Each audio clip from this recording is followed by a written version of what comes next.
This is the 31st Lap Podcast, recorded live in the studios of FingerLakes1.com in downtown Seneca Falls, New York. And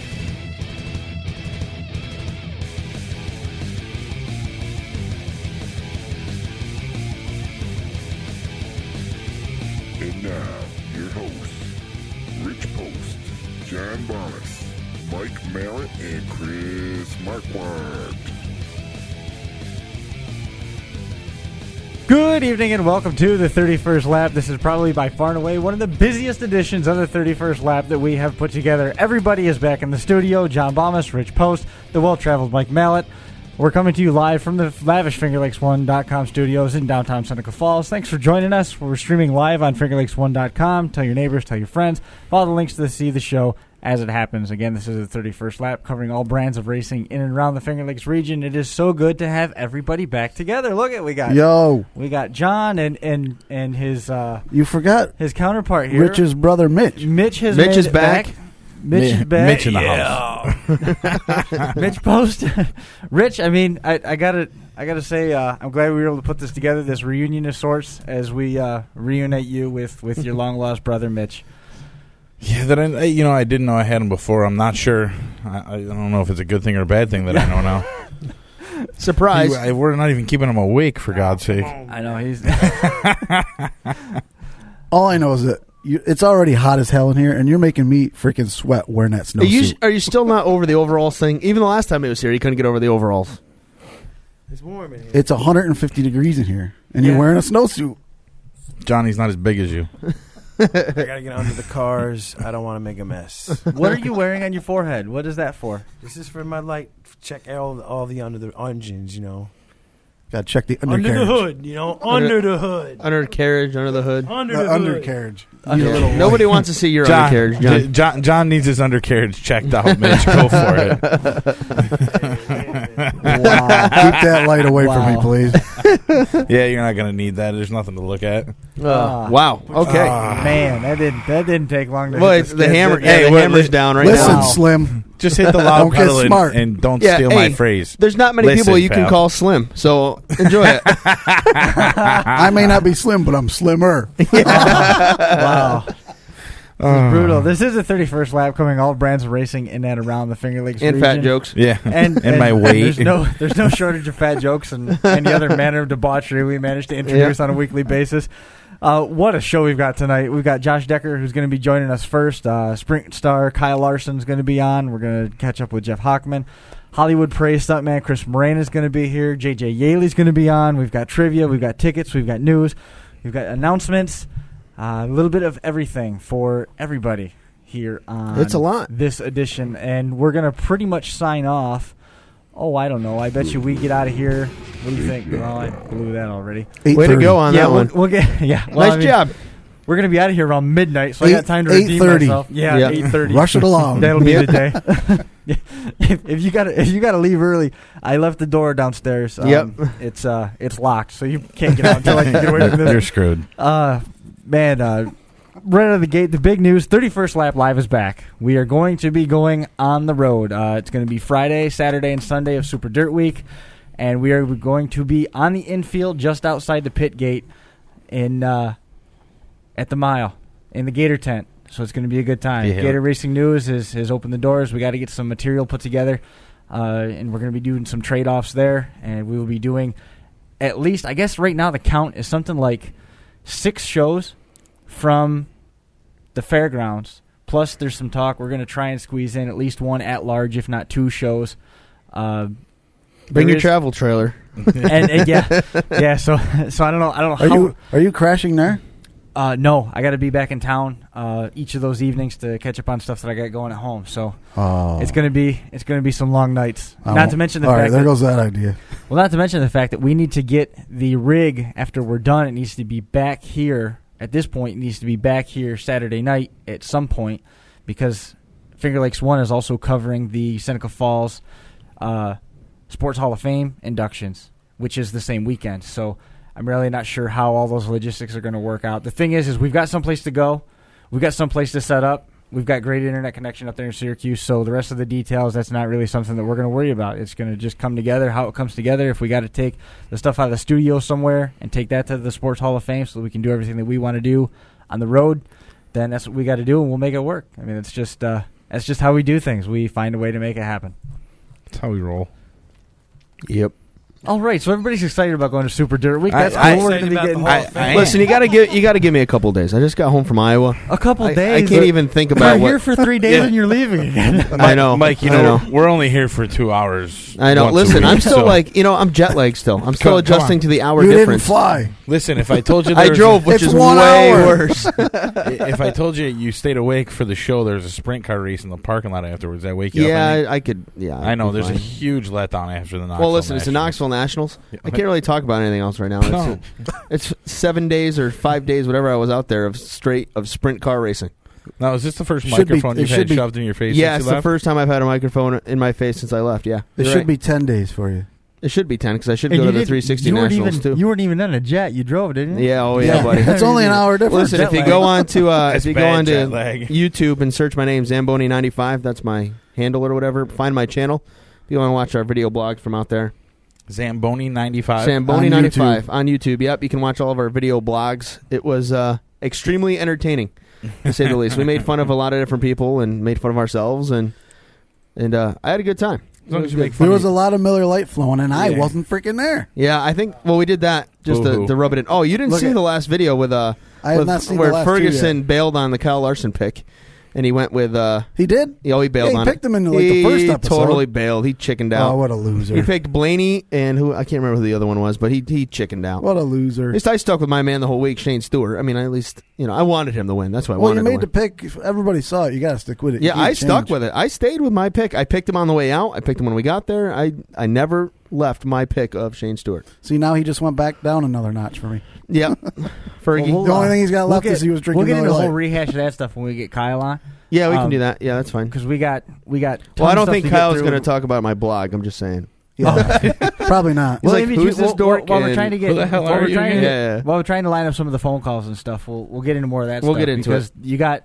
I mean, you got someone from Holland to come to the Knoxville Nationals. That was and we pretty can't- awesome. we I don't can't- think he got him We to can't come. really. let No, that- I think I gave him the tour of Knoxville, and that he decided what to do from there. So I'm pretty sure it was. I'm pretty sure it was. Sure it was the my blog video that got him blog, there. Yeah, yeah. I'm pretty sure it was. yeah, it was. We've got tickets to give away that we want to We do. get this off right off the top. We'll get that out there so we can. well, we're going to give them away. I don't think we're going to send it out yet. I think we got to make them wait around a little well, bit. And, the thing is, yeah. Why don't we make them wait a little bit? yeah, Okay. well, let's. I mean, all right. I mean, listen to the show, why- and why- we'll get it in Listen to there. the show. Okay. Well, there's nobody paying any attention. How about this? A big thanks to all our viewers. I don't know if you noticed this.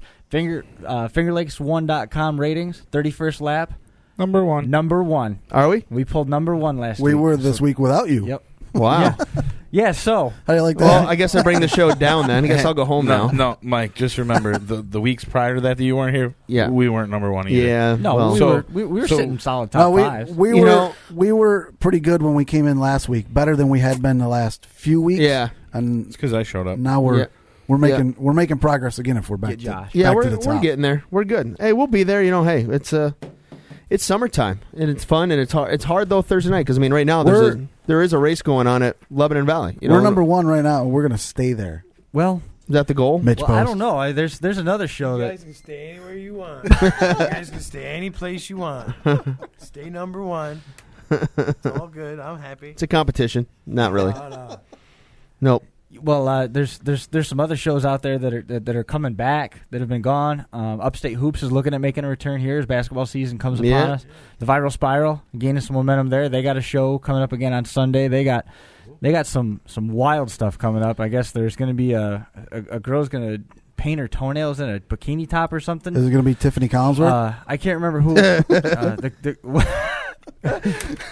I think they were just saying that to get you to show up. But yeah, and then Finger Lakes 1 is talking about launching some high school football coverage, which is going to be really cool That's as cool, that moves forward. As long so as they don't That's a take lot our of spot. viewers right there. That's a lot of viewers, though. In the football. Yeah. Hey, it's lot of viewers. we're good. We got a large audience here. We got millions and millions of fans. I'll do the Damn rock. straight. I'll do the rock. you know. Well, we're in the process right now of getting Josh Decker on the phone. Speaking of a rock, he had a Chrysler Town and Country wagon that he ran in Penn. He had a little bit of a hard time up there at the Yates County Fair. He turned around and brought that to Fulton last night as part of their Eve of Fire and Destruction. How was it? They have a lot of cars? It was awesome. Was it? Yeah, it wasn't a huge count. The coolest thing I but saw, it was exactly what Corey Reed wanted. Right. There was about 12 big cars and 15 small cars. It was nice that what was it? Rob Heil, I believe it was, posted on his Facebook. Just Him loaded. and Larry went demoing. Yeah, just loaded 2 demo derby cars into a stacker hauler. Yeah. That's awesome. That was the coolest thing when I saw that thing pull in, and I'm like, that's full of derby cars. That's cool. That is cool. And Larry White was in the boat race, and then he was in the derby later on in the night, and his fuel cell split, and the car caught on fire, and he didn't even know it. He was still trying to drive the car, and that's probably not so safe. Yeah, he figured it out, and he bailed out of the car, and he was Nice. all right, and that was cool. But it was neat to see the local drivers, because a lot of times when you go to these fairs and stuff like that, you get drivers that are pretty much derby specific, and it was neat seeing some of the weekly drivers in derby cars, supporting the track, because a lot of these times the derbies don't happen at tracks anyway. Joining us on the line right now, the first of many guests that we're going to have through the course of the evening is going to be the one and only winner for the first time, Josh Decker. Josh, can you hear me? Yes, sir. Well, first of all, congratulations on that win last night. I know we don't want to keep you too long because you got to get ready for Hartford, but tell us a little bit about how rewarding it was to beat everybody and have the last Mopar running. It was actually a fun show. There were a lot of good guys there, and it's one of those shows where everybody going there, but everybody knows they got to hit each other, and nobody had any hard feelings. And I had a blast out there. It was a really fun show, actually. Clifford Donnelly was there. He ended up finishing 4th in a 2-door Fury. And he said he went nose to nose just to see how hard that wagon was. And then he did the same thing to Donnie Hartzell's Imperial. And it shoved the left front wheel right back against the frame, stuffed it right up into the firewall. There were some pretty stout cars.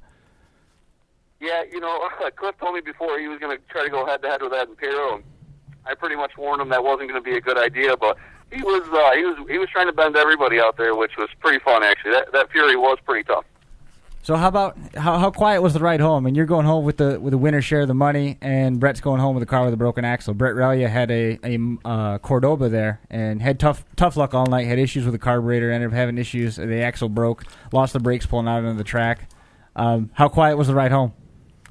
It was a good time. Brett's been doing very good this year, as always. And as I said to him, you can't win every single time, and sometimes you got to give it to some other guys. So it was a good time, And again, he pulled that car out of the weeds probably a couple hours before that show. So hey, sometimes bad stuff happens, and a broken axle really that's a tough way to lose, but not his fault by any means. Mind you, he drove that car back to the pits. After he got out of the slimy stuff on the infield of the track and got on the dry track on one wheel, he drove that all the way back through turn 2 and back through the pits and put it up on the trailer. That was pretty wild to watch that. Right at the trailer, though, I'm pretty sure he blew that poor big block up. Oil everywhere, some flames, and I'm pretty sure that Mopar motor is going to the junkyard. Now, that wagon, you had some tough luck down at Yates County. Has that wagon redeemed itself? You still got faith in the town and countries, or what? That's, I don't know. Me personally, I had 5 of them this year, and I'm going to make sure I junk every single one of them this year, and I think I'm done running wagons pretty much because I found out I like running frontwards. Backwards is okay, but it seems like my neck and back hurt every derby I run backwards. So I'm going to try to turn it around a little bit next year, go to some more Imperial shows. And, but those wagons, I was not impressed with the back of it at Penn Yan. It did pink the humps, but I said I was just going to turn it around and run it frontwards last night. And I was impressed how it ran. I mean, the motor ran good, it bent good, and it brought me the money, so I guess I can't complain too much. You got a wagon going together for Hartford? Yeah, I got a 67 Plymouth Fury wagon. I'm actually in the garage right now working on, and I got about half done. I got to borrow some goodies from some guys so I can compete, I think. But I think I should have it done before Saturday. That's not true. I know how derby drivers build. You'll be working on that thing until 3 in the morning Friday. 67. Absolutely. I have a feeling on that also. For me, the problem that is tough for me is I'm all by myself. A lot of guys got groups, they got buddies, And my friends will come over, but a lot of them just like to drink beer while I'm torching and grinding and welding. So hey, that's sounds like my kind of people. Yeah. That's about how I work on a race so car. It's like, boy, it's crunch time for the Derby, and I'm in the garage, like you say, all night. Then I wake up early. Then I take days off of work. I don't know if it's good or bad. Josh, I got a question for you. Do you buy the beer for them? What's that? Do you supply the beer for them? Of course. Well, then I'm coming over. Where do you live? There's beer in my fridge all the time. Nice. I think everybody shows up here. Well, we wish you the best. I know we're going to catch up with you down there in Hartford. I do wish we put the in-car camera and gave you that one last shot, even though you think that we're bad luck. We're going to play a bit of a highlight reel here in just a second. And once again, we wish you the best. And if there's anybody that you want to thank, let us know, man. Yeah, actually, I want to thank you guys for having me on here. I appreciate it. I think it's pretty awesome that you guys are supporting the sport. As we all know, it's kind of dying a little bit, and I think we all got to support it as a group. And I think it's pretty awesome that you guys are. And I want to thank Brett Relay for towing me up there yesterday because he helped me win $1,000. Well, you're gonna thank him. Wait a minute, you're gonna thank him after he made you go to his house, get his trailer, go back to your house to get your. Hey, if he didn't make me do all that, I might not have won last night. That's true. That's true. I hate to make it short, but we got a whole list of people and that we got to get through tonight. So I really appreciate it. We look forward to catching up with you soon. We'll see you in Hartford. Congratulations. Thank you, guys. I'll talk to you again. Have a great night. Thanks, Josh. Thanks a lot, Josh. Bye. Dude, that's awesome. Josh Decker. We tried to get him for like 2 weeks. The first week he was scheduled to come on the show, a tree fell on his truck, and then the week after he was down in West Virginia at a business engagement. He couldn't make it. I can't even talk seriously with him. He was waiting until he won to come on. Yeah, well, see? I can't argue with that. That's a good plan. I did take a little bit of time. We've got a little bit of a highlight reel that we can throw together here. There's computer audio is plenty loud. That's Josh's car right there, the black number 21. You'll see that thing a ton. That's his the 13X is Bob Apgar, the 01. I can't remember who was driving that car. There's some of the heavy hits that Josh was putting on. There was rumors going around the pit that Josh's car had concrete in the radiator, which it wasn't true. I mean, he didn't do anything crazy like that, but that was a hard car. That was a real hard car. You like that? Was it harder than this one here? I don't know. I mean, that one there's a questionable deal. I don't know how hard Mark Martin's car ever was. How's the undercarriage, Mitch? It was hard to beat. He's scoping it out with the light.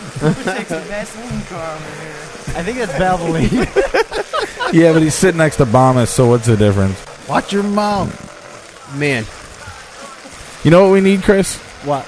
We need a computer monitor facing us. Yeah, that'd be nice. But, live and learn, crash and burn. I can only hear stuff. I can hear him crashing and burning. Chris, how many cars did Josh beat this weekend? I mean, how many heats? Is that a one and done? It was one and done.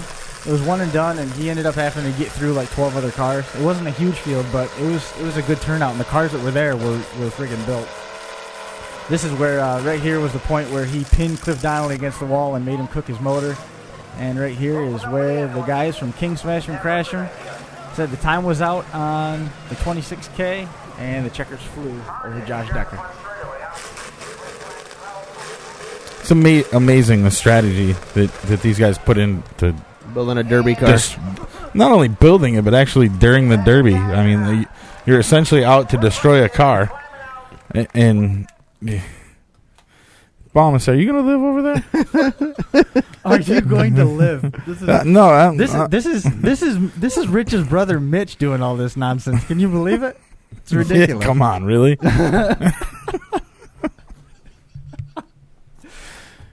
So where are we going to move to now? We got Mike back, so I think that it's definitely worthwhile to do this for him. I think. What's that? No, we want the wins list. Yeah. Oh boy. We'll go right to it here. I got the area auto, even though we're in the Gator tent.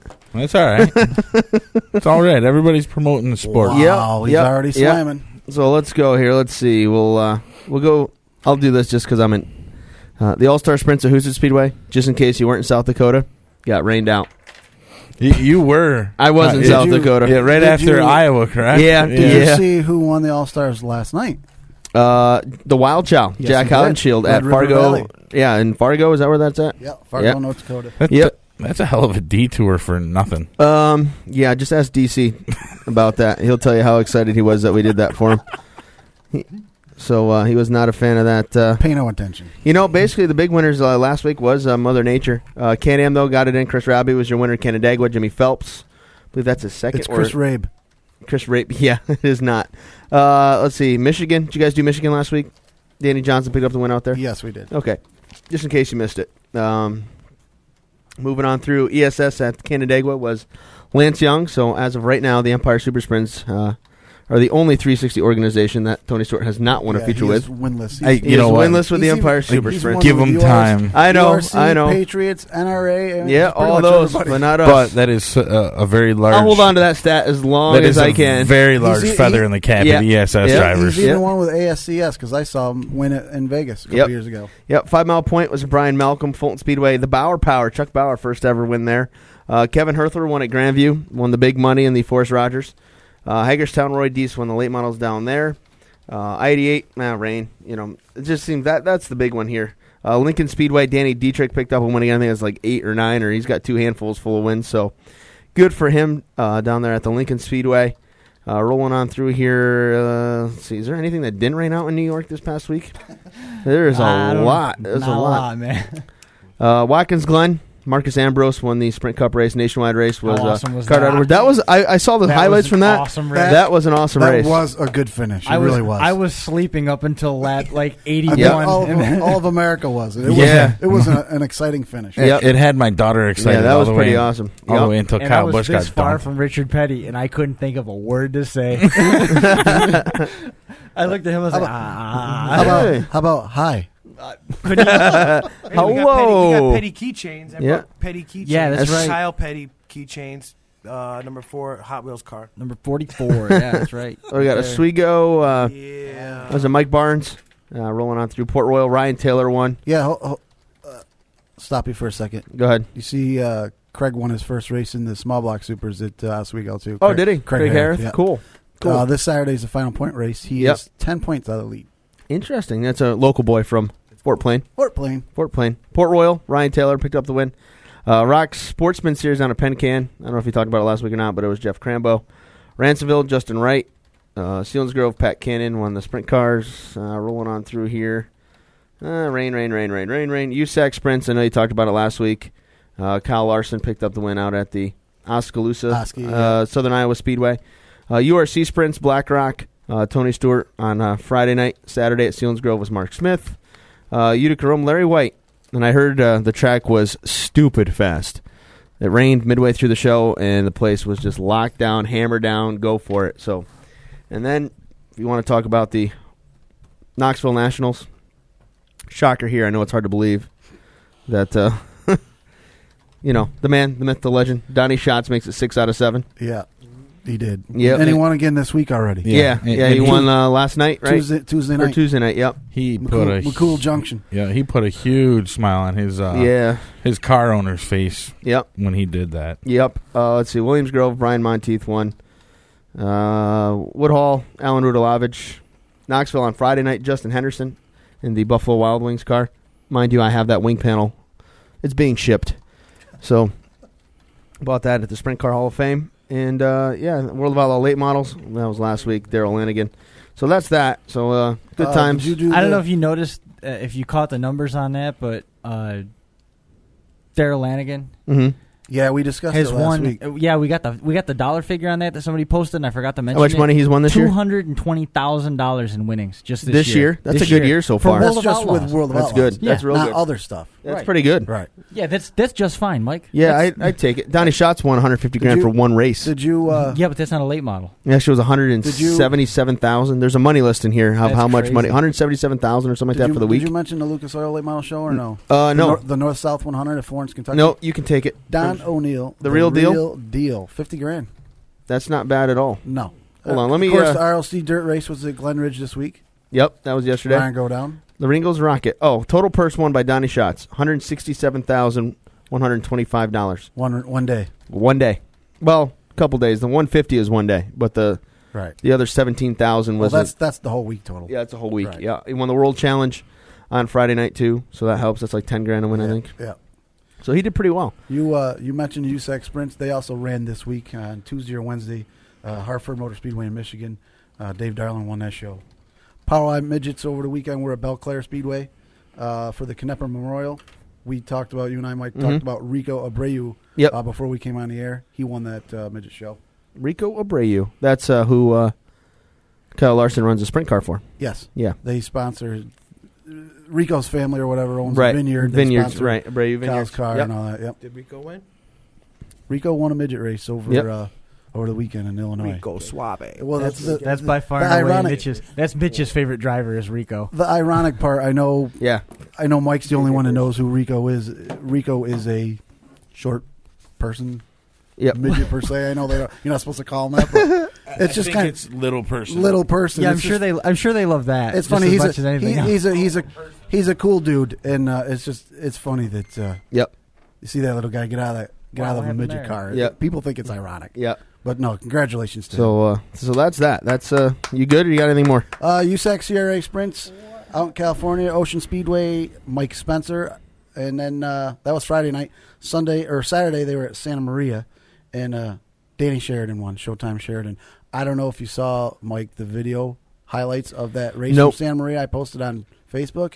I haven't looked at it yet. Incredible race. Was it a good you race? Gotta watch the highlights. Right. Is it Loud Pedal? Was it a Loud Pedal production? Video. Loud Pedal Productions. If you ever get a chance to watch their videos on YouTube, they do a great job. The freaking things are awesome. Yes. They do like slow motion, like with the wingless cars and stuff, bouncing it. It's pretty cool, and they put music in the background. This was an incredible race. I'll have to watch it. Spencer and Sheridan swapping the lead. It was fantastic. Kind of like they did with Bo Derek when she was running on the beach. Yeah. That was not a Loud Pedal production, though. Yeah. Yes. Right? Yeah, so we're back. Let's see. JJ Yeley's coming on next, right? That's who he's calling. Calling him now? He's going to call I'm JJ not sure Yeley. who we're getting, if we're getting JJ or Kyle. I told him JJ first, and we'll get Kyle, because I told Kyle between 7:45 and 8 o'clock. So I think we're going to be okay. I was a little nervous about how we were going to squeeze it all in. We're but all right. I feel bad that I cut Josh short. There was more stuff that I wanted to ask him, but It's okay. Everybody else in the room looked like they were bored to death. So well, hey, to each Don't their worry own, about Chris. us. It's the listeners that you want to worry about. Right. Well, the 5 people watching at home right now didn't seem to care. Yep. One of them is my wife, and one of them is us. And one of them is Mama's wife, so... Actually, I don't think she's home right now. Oh, is she working? It's Mrs. Mitch Post. Yeah. And Mrs. Rich Post. It's your sister-in-law. Great. There's more. Oh yeah. All right. She's about to have your... there goes that. That was quality, as we're knocking over the camera. On the plus side, the camera has not died yet. And look at that. Look at the picture of Richard Childress's Dale Earnhardt number 3. Yeah, but it's broken. It's... All right. Are we good now? Hey, we're good. Yeah, we fixed the camera. We're good now? All right, we're back. We're back. Yeah, we're good. All right, so... JJ, you there? We got JJ? JJ, can you hear us? I can hear you. It sounds like someone's phone's in their pocket. There we go. We're A pocket dial. our state-of-the-art facility here. We're working the bugs out. How's that? Is that a little better? Can you hear better now? Oh, yeah, sounds good. Okay, there we go. How you doing today? You on your way to Michigan, or are you there already? I don't know that I quite understand the podcast, though, because I don't have a camera. You can't see me. You're right. That's Yeah, that is true. We can't see you. Well, anytime you want to come in and do a live spot with us, you're That'd be more than welcome. awesome. Yep. Can you just post like a picture of me somewhere in there so I can at least be recognized? We'll work on it. Get right on that, Chris. There's plenty No, of you don't need- pictures of them out there. Yeah, I'm sure there's We'll some from find one. Canandaigua on Saturday night. Yeah, I And, posted a couple on Yeah. Facebook too. And of course, I got to ask you, JJ, what was it like to be back, in dirt racing here in Central New York? Did you have a good time? I definitely had a good time. It was just a matter of I didn't run well enough in my heat race to start near the front, and boy, the racetrack was super slick. I've been to Canandaigua twice before, but I don't think I've ever been on. I haven't been on a racetrack that slick in quite a while. Is the New York slick different than the slick you get in other places? I know a lot of guys say that, and I mean, I'm not a race car driver myself. I'm an announcer / whatever, writer, PR guy, whatever you want to call me. But is it slick different here in New York than anywhere else anywhere else that you've raced on dirt? There it was, just because as black slick as the racetrack was, I was for certain that it would take rubber at some point. And when someone had assured me that it wouldn't, which I would have definitely bet against it, because usually when a track gets that black, no dust, especially sprint cars, you have wide tires, fairly soft, they're going to put some rubber down, and it stayed glass slick for the entire feature. It didn't matter what groove you ran, and Canandaigua has a pretty unique shape anyway, because the banking falls off before you get 2/3 way through the top of the corner. So, like in the B main, the cushion was on the wrong side of the banking. So you don't run into that a lot of places you go to. So you were at Black Rock on Friday too. You want to tell the folks about that? I know things didn't go quite as well as they did on Saturday. No, they didn't. I showed up, and it was the first time I've been in a wing sprint car since 2001, and I was trying to figure out how many times I've been. So I think that was about my 11th or 12th time ever being in a wing sprint car, and I just tried to get the feel back for it. It took me a little bit, and Black Rock's already kind of a unique racetrack. The racetrack was a little choppy in my heat race. I just didn't get a very good start, but and nonetheless, started 5th in the B main. They only took 2, and I finished 3rd. I missed the transfer by 1, but it was fun, and they I know it was an ESS URC race. There was a ton of really nice cars there. Last year I was there just for the MRO Black Rock Challenge and the small block modifieds, and there was about 20 or 22 cars. So definitely a lot of talented drivers, a lot of really nice equipment showed up this time, and made it a little bit tougher. But I did have a really good race in the modified this year with both of the Blaneys, Dave Blaney and Ryan Blaney, and it came down to the last lap. We were basically almost 3 wide coming off of turn 4 to the checkered. So nonetheless, I had a ton of fun. Had the dirt in the eyes and the dirt boogers, all the good memories I had from all my years of dirt racing. That's what it's all about when you go to a dirt track. So the sprint car you drove, if I'm not mistaken, it was normally driven by Jamie Collard, correct? It was actually a brand new car that they had that Miles had just built up there from Canada, and he's a partner of Glenn Steyer's, and they do a little sponsorship with me, and when I was up there last year, I was kind of hanging out with Glenn, and they brought a car for Tony Stewart, and he goes, "Oh yeah, next year we'll bring you a car, we'll have some fun," and they held up their end of the bargain, and like Jamie Collier, my teammate for Friday night, actually went on vacation, so I guess I was the Lone Ranger for the team on Saturday, and like I said, it was a lot of fun. I know Glenn got into an accident right there on the start, as well as a couple other cars that, I guess that was the beauty of starting near the back where I was after transferring to the B. I got to watch all the guys pile into each other on that slick racetrack. Yep. Which one did you enjoy more, the modified or the sprint car? To me, it really doesn't make a huge difference. I'm a big fan of both. Obviously running a modified is closer to the way I was brought up racing with the non-wing midget and sprint car.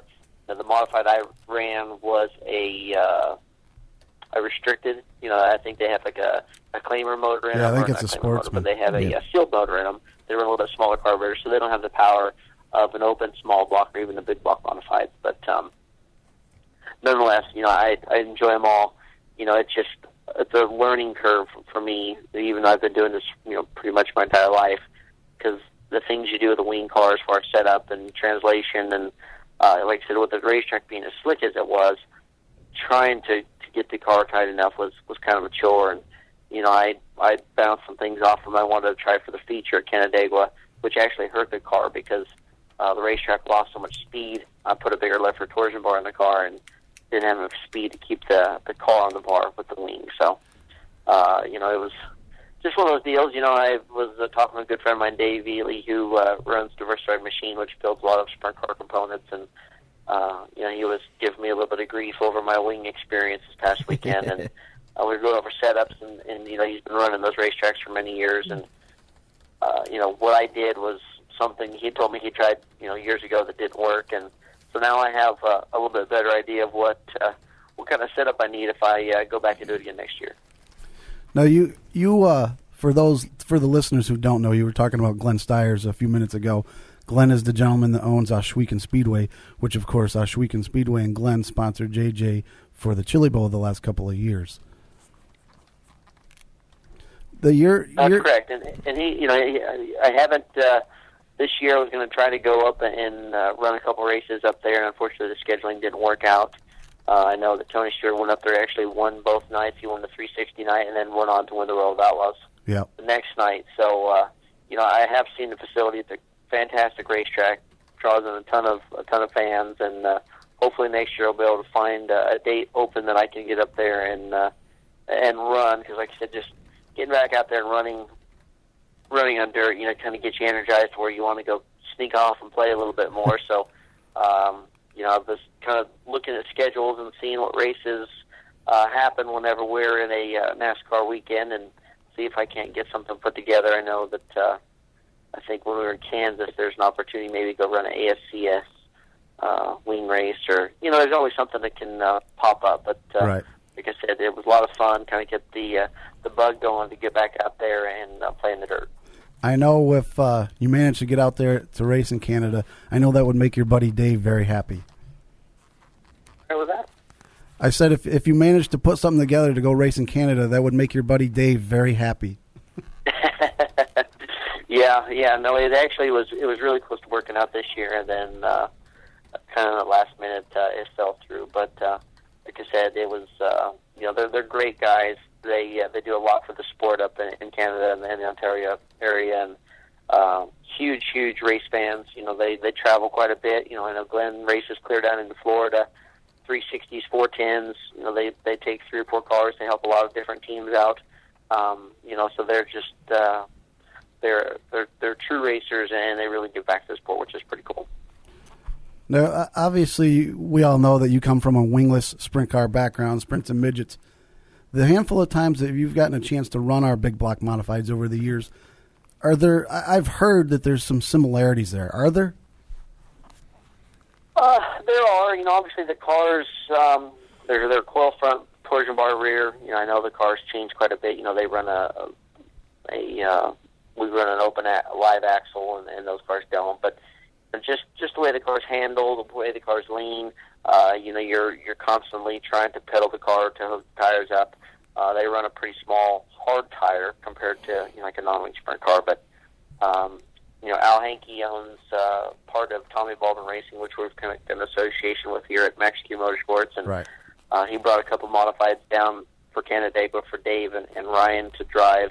And he said next time he'll make sure he brings enough for all 3 of us to play. So yeah, that'd be nice. It sounds like I got an opportunity when we come back to even jump in a big block modified. But they are a lot of fun. I ran a race last year at Bridgeport while we were racing in Dover actually, and I came from back in the field to run about 4th or 5th, and racetrack was heavy and it was hammered down. And like I said, those cars are so big and forgiving, and you can just blast them into holes on the cushion and do all sorts of fun things with them, and because of that, it makes them a lot of fun to drive.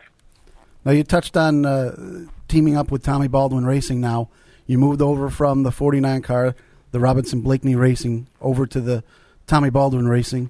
How did that come about, switching teams? Well, I've been, made this switch to begin the year. The 49 team is a brand new team with a lot of aspirations. We were supposed to run all the races, and, no start parks and a lot of different things were not supposed to happen. And, it was just, as we were going further and further down a path, it wasn't where I wanted to be. And I could tell that, there was a good chance I wasn't going to come back to where I wanted to be. So, I spoke with Larry Gunselman and Tommy Baldwin and talked about some of the things that they were looking to do. And, it just seemed a lot better fit for me. And,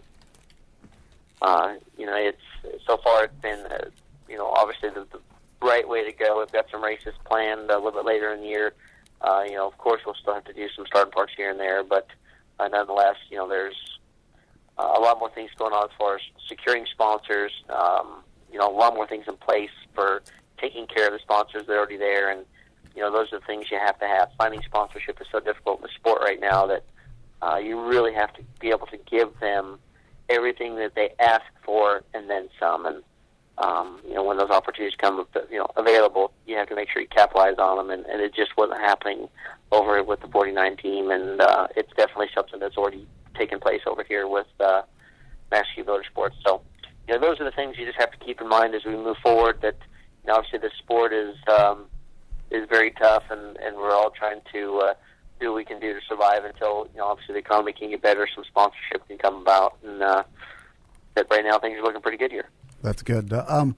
What you touched on the start and park situation. What races can we expect you to run the entire race of the remaining races this year? Do you know? For sure, we definitely are going to be running the Dover race in the fall. We've got 3 or 4 other races that we're getting closer to being able to finalize those sponsorships so we can announce those too. But like I said, there's a lot more on the plate that are looking positive moving forward here for the rest of 2012. Well, that's good. Well, we wish you the best of luck. I more than anybody, I want to see you out there running every lap of every race, and I know a lot of other fans out there do. And I had some people on Facebook ask me to ask you about the start and park situation. So we wish you guys the best, you and Tommy Baldwin Racing. I hope everything works out all right. I would love to see you in a full-time ride next season, and good luck this weekend. We're obviously not going to give up. That's way too easy to do. So we'll continue to fight the good fight. Like I said, there's some very promising things coming up here in the future, as well as some things that are already starting to break a little bit for 2013. So we'll continue to go out and do the best we possibly can, and see what goes from there. Well, that's good. Good luck in Michigan this weekend. Do you have anybody you want to plug? Sorry? Do you have anybody you want to plug before we let you go? No. I'm doing good. Like I said, we're just trying to keep things moving in the right direction here with everything going on in the Cup Series, and hoping for the best. All right, man. Thanks for being on with us. We'd love to have you on again, and good luck this weekend. Take care. All right, guys. I appreciate it. Yep. All right, that's cool. I didn't know he switched rides. Yeah, I've been out of the loop on the NASCAR thing there the last couple of weeks. He's been driving for Tommy Baldwin now for like a month. Yep, that's a good deal. Good deal. And you know what? Look at John. I think the future is. I know, wearing his Yeley shirt. The future is brighter with Tommy Baldwin Racing than, not that the Robinson Blakeney deal didn't have a future, but I think the future's brighter with Tommy Baldwin. Yeah. I mean, they made a good decision. To me, it's a step up from where he was. Yeah. I mean, it's tough anyway. Any of those teams like that, the lower dollar teams as compared. When you don't have a sponsor, it's impossible. I mean, the millions of dollars it costs to go to the track every week is tough. So, and this weekend at the Glen, he drove the 10 car, which is the car that Danica drives when she runs her handful of Cup races. Right. But in the meantime, when it's not her in the car, some of those races don't have a sponsor on the car. Right. When she runs it, it's all dressed. It's always GoDaddy, right? So he's got the poster. Where's the what? I'm just joking. The poster? Oh yeah. What's wrong? Mitch has got a poster. No. Yep, No. so The Danica poster. Rich is I don't have it. Rich is getting It disappeared. now that we're shifting gears. I love using that phrase on here. We getting Kyle Larson on the Kyle line? Larson's up next on deck. He is he just texted me back, said okay. I said we're calling him in 5 minutes. He said okay. So that was 5 minutes ago. So we'll have Kyle Larson here momentarily. And to give you a little bit about what happened with Kyle Larson, we mentioned it briefly there. He won the Mr. Sprint Car title, the Jesse Hockett Mr. Sprint Car title out at Knoxville for Southern Iowa Speed Week. You know, he had the week. The Mr. Sprint Car is now named in Jesse's name? Yeah, it's Jesse Hockett Mr. Sprint Car. That's sweet. I didn't know that. Yep. And that encompasses all the racing that goes on out there. They keep points. Right. And he won that. All 11 days or whatever. Right. And he has help, obviously. He said, he goes, I run the wingless stuff. A lot of guys don't run the wingless stuff. So. And then he also he won a preliminary night at the Knoxville Nationals, and then was named Rookie of the Nationals for making the A main. Yep. Last year it was Brady. This year it was Kyle. Yep. That's awesome. You're your two favorite guys, right? So, Hell all right. yeah. Joining us now on the phone is none other than Kyle Larson. And Kyle, we do have to say thanks for coming on the 31st lap. We do appreciate it. Yeah, no problem. Thanks for having me. So now that you've had a couple days to digress and relax, and I follow you on Twitter, so I know you're home and relaxing from the Knoxville Nationals. Looking back on it, take us through that experience. What's it like to win at Knoxville, to win a preliminary night, and to accomplish all that you did in your first ever time there? Yeah, the whole week was cool.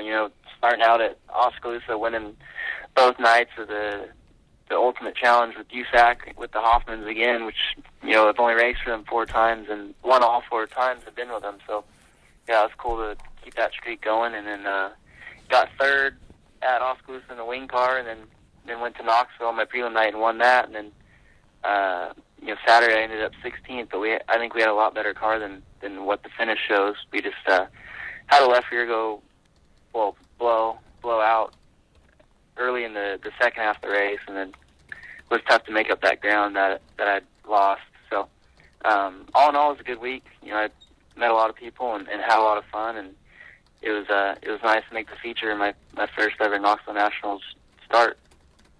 What's it mean to win at Knoxville? You know, you've won pretty much everywhere you've gone. What's it mean to finally check off Knoxville Raceway?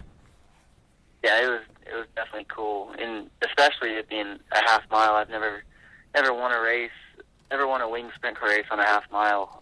You know, all the stuff I've grown up doing is on quarter miles, basically out in California. So, you know, we only get to race Calistoga about once or twice a year, and so I don't really have a whole lot of experience on a half mile, and so to get a win on a half mile and it being Knoxville was a big accomplishment for me. And, you know, with the field of cars that were there that night, it makes it even more special, just because I think Wednesday night was, as far as big name goes, there was a lot more big names, so it was definitely cool. Yeah, you beat some of the best of the best on Wednesday night. Take us through the wingless stuff. What makes you so good in that Hachmann car? I mean, you've been to Oskaloosa last year 3 times now. Yeah, won the first one, and now you're the first back-to-back winner of the Ultimate Challenge. And it didn't come easy for you. I mean, you started mid-pack and were able to make basically that one lap made an impressive move to get 4 spots.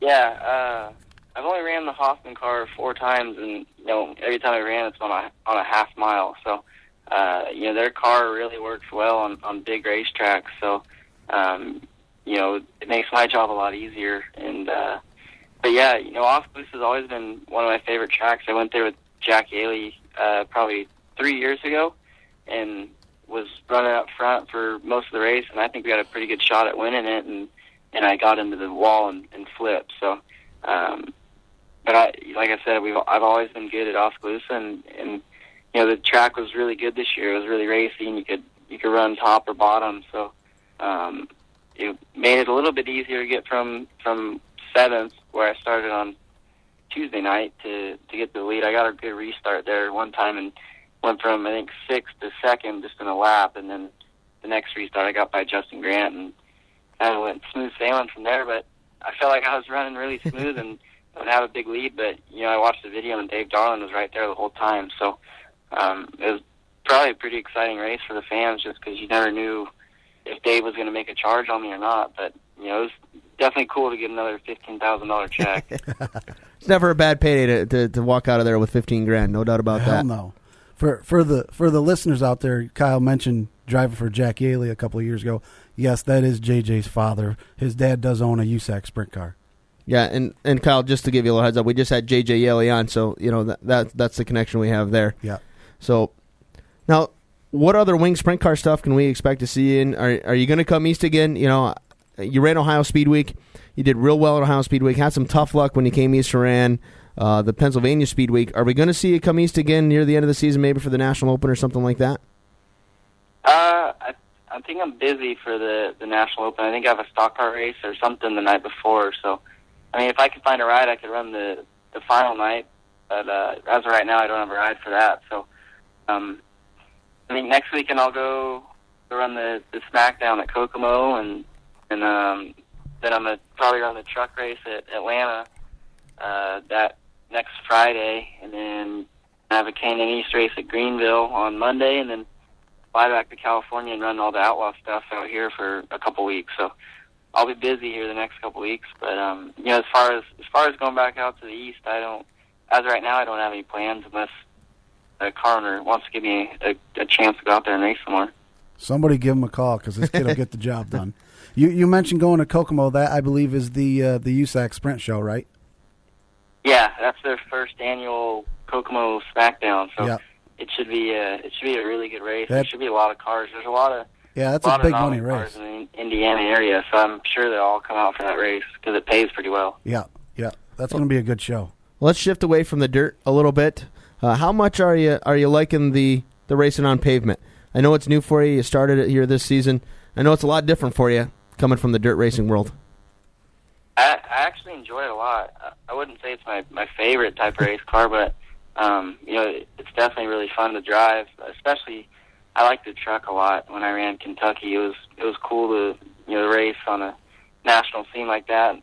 And also those trucks are a lot of fun to drive. They're really aero dependent, and you got to find clean air. And it's fun racing side by side because you get loose if you're underneath somebody, and you can almost control the guy inside of you if you're on the outside. So it makes it definitely interesting to drive and a lot of fun because you always feel like you're out there learning. You never know. Well, being at my first race, I was always learning every lap, but it was cool, and look forward to Atlanta. That's one of my favorite races to watch every year, so I'm looking forward to running that. What's it mean to you to have the guys that have complimented you? You look back at, Dale Blaney during Ohio Speed Week saying you'll be seeing your race on Sunday, at the press conference on Saturday night, Brian Brown joking about you buying a tire someday, buying a tire for him when he's, when you make it big. Don't forget them. Yeah. What's it mean to have all these guys, see how much talent you have? What's that mean to you? It means a lot. Brian Brown, he's one of my good friends. He's a joy to be around. He's really funny. But guys like Tony Stewart and Jeff Gordon and Casey Kane, they've all had nice things to say about me. So it means a lot to have those guys that I look up to pay attention to me and what I'm doing each and every weekend. Now, is the Young Money nickname, is that just what they're calling you at Knoxville, or is that sticking around for everywhere you go? Well, the Knoxville announcer Blake Anderson, he was on the USAC deal last year. And, he started calling me Young Money last year, so it's been around for almost 2 years now. It's probably not the greatest nickname they could have came up with, but it's all right. I prefer calling you the future because you are the future of motorsports. Yeah, the way things are going, there's no doubt about that. You've done well, and again, it's great to see a young kid doing as well as you are. You don't see that as much anymore. A lot of people look at how big is the pocketbook that you bring with them, but you obviously have done it based off of talent. That's impressive. Yeah, thank you. It means a lot. Wins in everything. Yeah. Midgets and wing sprint cars, wingless sprint cars, Can-Am E-Series. It's just everything you get in, you win. It's incredible. Not many people can do that. There's not many throwbacks out there anymore. No. What, we mentioned all these different series, all the different things that you've won in. What's your favorite car to drive of all of them? I like the wing 410 sprint cars the best, just because they're the fastest, and I feel like as a driver you can do more with them to go faster. Gloat. With the big wing on top, you can use it for your advantage, and more so than all the other cars I race, you use the brakes a lot more with the wing sprint car. You help keep the car loaded and keep grip. So I don't know. I think they're more fun, and they're definitely very technical, especially on the bigger tracks you get on. So I'd have to say it was my favorite, and I enjoy every type of race car though. You're making Mike's head grow because I'm a fan. When we get every once in a while we get a person like you on here that's driven everything, and we've seen a couple times where the person would say a midget, so then I get to gloat. Yeah, now I get to gloat. Now he finally got the 410 wing sprint car answer, the one he's been waiting for. Yeah, that made my night. Thank you. And now I'm making it my mission to get you in a big block modified. So we can get a true feel for what you really like. Yeah. Yeah, I'd like to go around Syracuse or something. Oh, that would be awesome. That would be cool. We would love to have you here. Yep. Yeah, that would give you a whole different perspective running Syracuse. But Kyle, we don't want to take up too much more of your time. I only have one little thing. If he's got a few minutes, Kyle, I want you to tell the story a little bit to the listeners. You have we were talking about our big block modifieds here a second ago. You have a little bit of a tie with a Chili Bowl instance a few years ago with one of our big block modified drivers. You know what I'm talking about? What's that? Do you know who Jerry Higbee is, right? Go repeat all that long stuff again. Yeah. A few years ago at the Chili Bowl, I well, it was probably 4 years ago, maybe 5. I was just going to watch and just sitting in the stands, and the national anthem was going on before the heat races on Friday night, and I was getting a call from Kevin Flindell to hurry up and run down to Clausen's pit because Jerry had gotten sick. And, you know, luckily earlier in the day I bought a helmet from the Simpson trailer, and I had to borrow, I think, uniform and underwear and shoes from Chad Boat, and then gloves and whatever else from Kevin, and then I think I used a Hans from Jason Myers maybe. And so within like 10 minutes, I went from being a spectator to being in the third heat race of the Chili Bowl, and I actually went from like 9th to 3rd, I think, in the heat. But since I wasn't registered, I didn't get any passing points, so that kind of hurt me. But you know, thanks to the Clausens and Jerry for getting sick, I got to race the Chili Bowl, and you know, it was a lot of fun, and that definitely helped my career out a little bit. I think I got a lot of recognition from all that. And you did. That was the first time I'd ever seen you race, and you turned a lot of heads that week.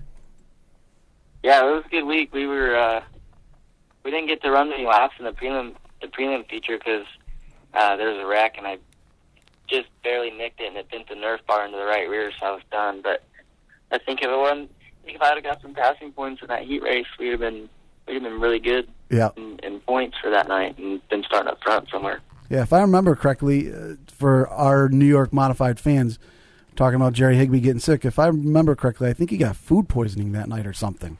Yeah, I think he ate a banana or something on the racetrack, they said, and got sick. Wow. Yeah, because if I remember correctly, Jessica Zemkin was racing at the Chili Bowl that year. She was feeling ill too, and her and Jerry, I think, were staying they were in the same area or something at one point, and they both thought they might have gotten food poisoning or something. Yeah. She eat a banana too.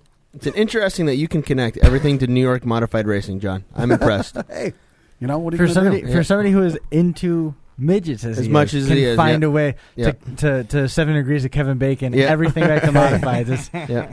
Again, Kyle, we do appreciate you coming on. We don't want to keep you any longer. Is there anyone you want to thank? If you want to plug your Twitter on here, feel free. See if we can get you a couple more followers. I know you got a lot now as it is. Yeah, you can follow me at Kyle Larson Racing on Twitter. No G at the end of racing because too many letters. But you can follow me on there, and my fans can keep up with what I'm doing each and every day, and can get some entertainment out of my Twitter. I like to joke around on there quite a bit. So yeah, I saw today you were watching the Little League World Series. Yeah, I like the Little League World Series a lot, and I'm pulling for Japan. They kicked some butt earlier today, so that's good. Make sure you tell Gomez to listen to this show so he can hear your interview. I think he's on the road going to, I think he said Fargo or something. Yeah, I saw this morning he posted a picture on Facebook. He was going through Iowa with Shannon Saldana. Oh, yeah. He's on the road. All right, man. Well, good luck in the K&N E-Series. I hope you can pull off that title. Yeah, thanks a lot. You got it, dude. All right, so that's it. Kyle Larson, again, thanks to him for coming on. We enjoyed having him, and it's nice to finally be able to catch up with him. Yes. You know, especially after coming off that spectacular week out there at the Knoxville Nationals. And it's nice that he'll take the time to do that and come on with us. You know, he's got a lot of things on his plate right now between everything that he mentioned. I mean, his last 12 to 15 months have just been a whirlwind. Yep, it's been amazing. Why don't we... You want to do your thing? I was going to say, you got some stuff that you wanted to raffle off before. Did we do the trivia? We haven't done trivia. You want to throw it out right now? Well, I was going to say we've got Jeff Hachmann up next. So let's do it now. I got my question. Why don't we take your question? Okay. And the way we're going to work this is we're going to ask the question here live. Okay. On the air. Anybody that's listening, hold up your poster. Respond to our Twitter account at 31st Lap. What was that? Ping or pong with the answer. What are you doing? Or can they post it over there? Post it on the. I think we're going to go live with. Chat, I think we're going to go Twitter? with. I think we're going to go with just Twitter. Just Twitter, and we're going to take the first correct answer on Twitter. Okay, so it's at 31st Lap on Twitter, and here is the question: who was the first driver to break the 100-mile-per-hour mark on Syracuse on the mile? The Moody Mile. Don't answer the question. Those of you in the room that know it. Yes, don't answer the question. Yeah, but who is the first one to break the 100-mile-per-hour barrier Are you talking? on, Are you at the talking? Syracuse Are you Mile. talking top speed or average lap? I believe that would be an average that would lap. be- It would that be. would be- It would have to I think be. that would be. That's the only thing they figure is an average Yeah, lap. I believe average then. Yeah, we'll go I with think average. it's Yeah, it's yeah. the average That's the only lap. thing Okay, that's timed. we'll go with the average lap then. So that's the question. I do want to send a shout out here. I got a buddy listening in the hospital. Wife just had a baby, Josh Phillips. Thanks for listening to the show tonight. Yep. Congratulations on being a papa. Congratulations. Max is a granddaddy. Yeah, Max's granddaddy. So Now, Mitch, actually, great granddaddy, right? I Technically. don't know. He posted on Yeah. Facebook granddaddy. So Yeah, I'm yeah. not sure if it's great or Well, he's getting old, so we'll call him great. getting old. He's been old. He is old. Yep. So congratulations, Josh. And I heard you're listening, so we wanted to set out a congrats and a shout out to you. And Yeah, congrats. thanks a lot. And right now, Rich is getting on the phone. Who is he calling? Jeff. I saw a couple of pics of the baby. Max was Yeah. holding them on Facebook this afternoon. Adorable. Yep. Obviously, can't be Josh's. He had a Bobby Varon hat on. The Oh, kid did he already have Yes, a Bobby he did. Varon hat? That's a surprise. Shocker on that one. Already had a Bobby Varon hat on him. Yeah. But good for him. Glad everything worked out there. And again, glad he's listening. What the hell is Mitch doing? What's he doing? What are you doing, Mitch? Mitch is leaving. I'm out, man. You're out. I gotta put that transmission in, man. I gotta put the transmission in the car, man. Microphone's over here. I gotta put the transmission in the car, and I got a garage sale going on. I gotta put it all away because it's getting dark, and I don't want no. Where's the garage sale? I can't tell you that. Oh. But, The secret. But How the hell are they gonna come I and gotta buy put it away anything? for the morning dew. I hate to sound like the Grateful Dead, but I gotta put it away for the morning dew. You know what I'm saying? Thanks, guys. How to go See you to- later, See you, Mitch. man. He does Have a have good a, one. he does have See ya, a, Mitch another Post. poster. My brother. You want your Yep. other poster here? He, No. he wants to All right. raffle that off. Okay. We got tried it. that the last time. It didn't work. No, it failed miserably. Someone has a Yes, poster, it and I did. ended up paying for it. Yep. Yeah, thank you. $32, right? Yeah, thank you for Good that. For you. That was Good for awesome. you. So We left the poster here, so whoever Yeah, took it. we don't Unless know. it could be behind a couch. yeah, who knows? I don't know.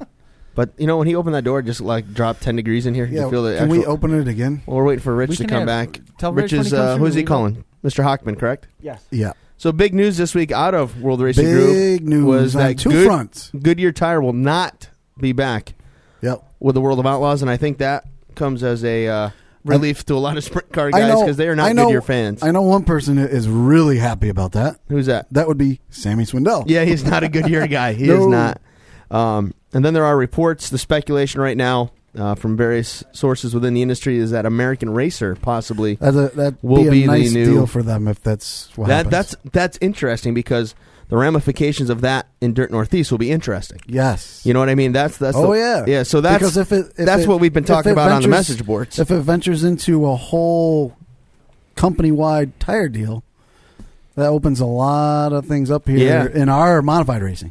Yeah, that'll be time. interesting to see. Yeah. And we're going right into the Dirt Car discussion, and joining us now live here on the 31st lap is Jeff Hachmann, promoter / director of the Rolling Wheels Raceway. Jeff, great to have you on again here on the 31st lap. Oh, thanks for having me on. I appreciate it. Well, I do have to say this first thing out. I haven't had a chance to thank you personally on the show, so I do want to say thank you for everything that you guys did over there at Rolling Wheels for the Tom Ames event. Went off without a hitch. It was an awesome day, awesome night.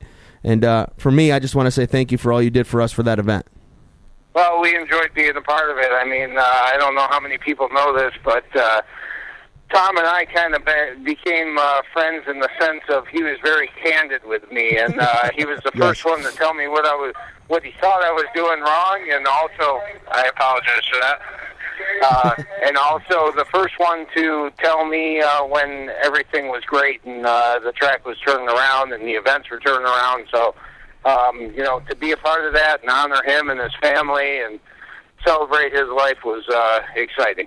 Yeah, it was a heck of a night, too. Had some great racing. We had that little bit of moisture that fell right before the racing started. Yeah, just like barely sprinkled yeah, there. and it was perfect. I mean, it was a perfect night. The whole for night racing. was awesome. Yep.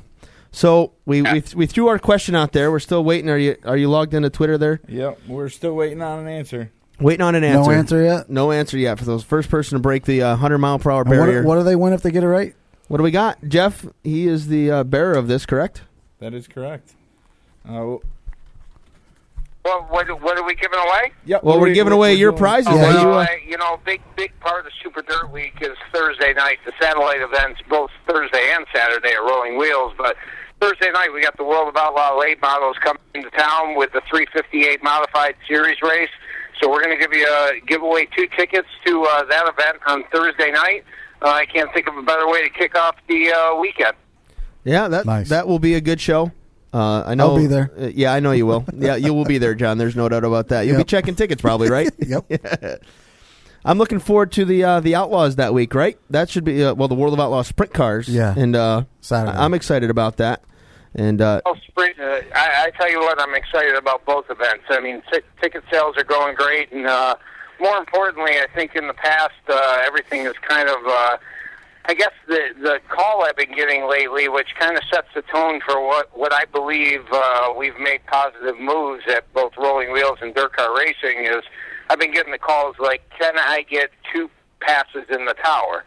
And when I explain to them we don't sell passes, they say, what do you mean? You've done that for years. Well, that's a product of not being able to sell out the tower.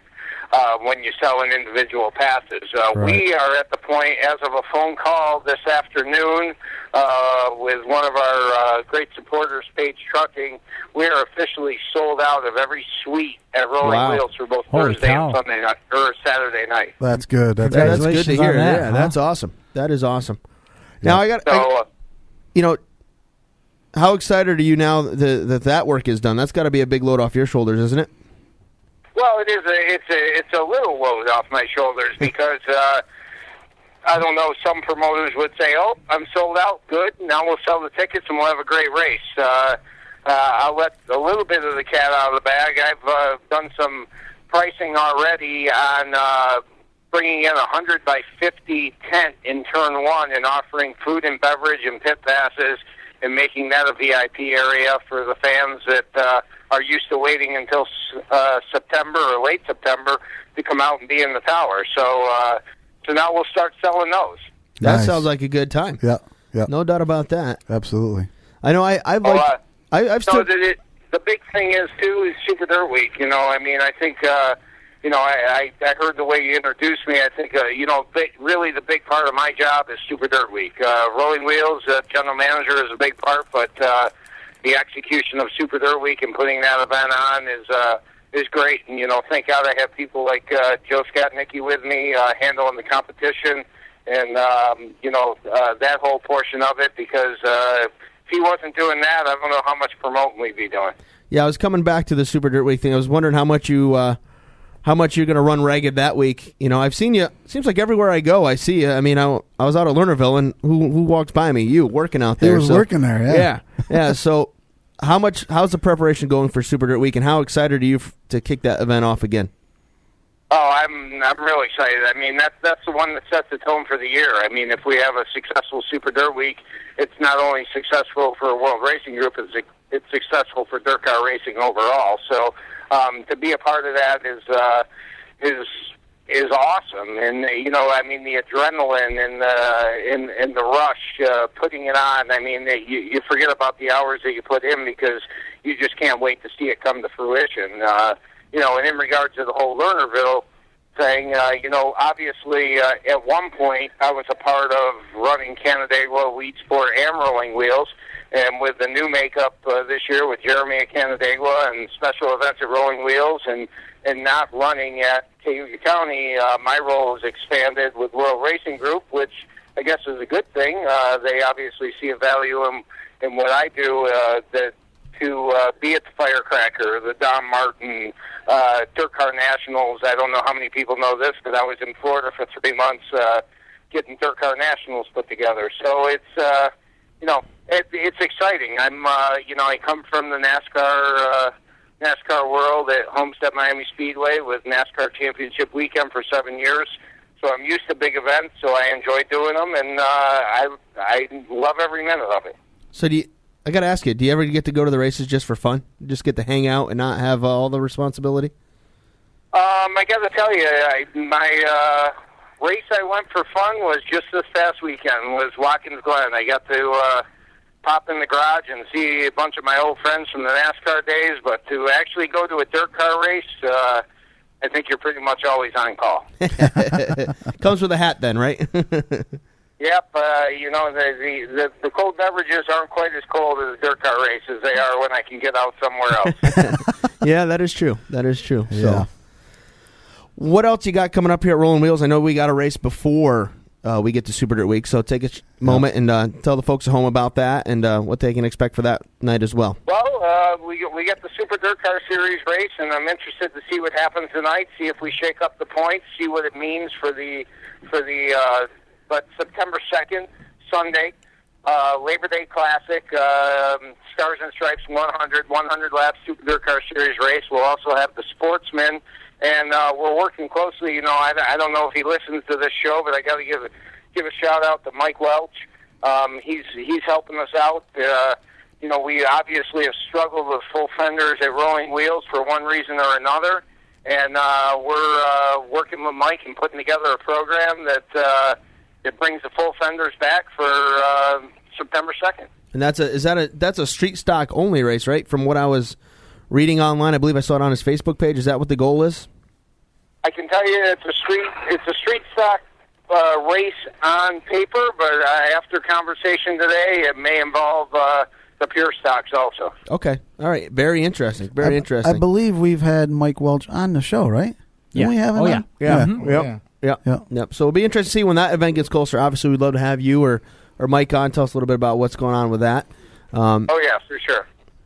Jeff, anything else we didn't cover with you? Is there? Can you give us an update on the status of Rolling Wheels in Weedsport for the future? Oh, I knew the question was coming. It was coming, yeah. Yes, I did. I can give you an update. You know, it's probably not going to be everything that everybody wants to hear, and it's going to sound like the way of blowing off the question, but I am going to be 100% honest with you. All of you, I've met you all one-on-one. I'm always up front with you. You don't always agree with me. You tell me you don't agree with me. Yeah, I'm going to tell you. Yep. I'm going to tell you right now. There's nothing signed. Yes, there is an individual, and we don't need to bring up his name. I'm sure everybody on this call and anybody who's listening knows who we're talking about, that is interested in both facilities. What he does with those facilities, if this transaction goes through, will be up to him totally. Right. It's not a, I mean, yes, if he's running racing, will they be dirt car tracks? For sure they'll be dirt car tracks. The individual is a great supporter of dirt car. His driver is a great supporter of DIRTcar, and, part of this whole discussion is to build DIRTcar overall. So is there a paper sign? No. Is there discussions and papers in the appropriate offices to be signed? Yes. Will that change anything for 2012? Not at all. Okay. World Racing Group will be here. World Racing Group is putting on all three Rolling Wheels events, and World Racing Group will always be the major part of Super Dirt Week, no matter what happens with the rumors out there. But I wish I could give you more. I wish I could give you an answer, but to be honest with you, I think we've all been a part of this. There's nothing done until it's on the dotted line. Absolutely. Yeah, that's correct. You said exactly what you should have said. Yeah, I mean, that's as far as you can go, and that's it, and we all understand how those deals work. Sometimes it takes 2 days, sometimes it takes 2 years. I mean, it's one of those things after lawyers get involved. The Tyler Series deal went like that. Yeah. I think I kind of answered the question prior to the question even being asked when you specifically asked me what was going on October 4th, October 6th. That's fair. That's you true. got us. You got us. So if we weren't any part of that, I guess I probably wouldn't know those answers. Absolutely. Well, we do appreciate it, Jeff, and we do want to say thanks for coming on the show again, and it's always great to have you. And you know what? Sometime you're going to have to ride out with me and have to do one of these shows live with us. I'd love to come out one Thursday night for sure. Yeah, you're welcome anytime. Yeah, we'll have to do that. What are you sometime. doing next week? Yeah. So definitely do that. For all your listeners out there, I will tell you, these guys put on a great show, and we will be giving away tickets every Thursday night through Super Dirt Week, and it's not going to be just the October 4th race. It's going to be Super Dirt Week. It's going to be the sprint cars. It's going to be the modifieds. I mean, it's going to be everything. So we're going to be giving away tickets.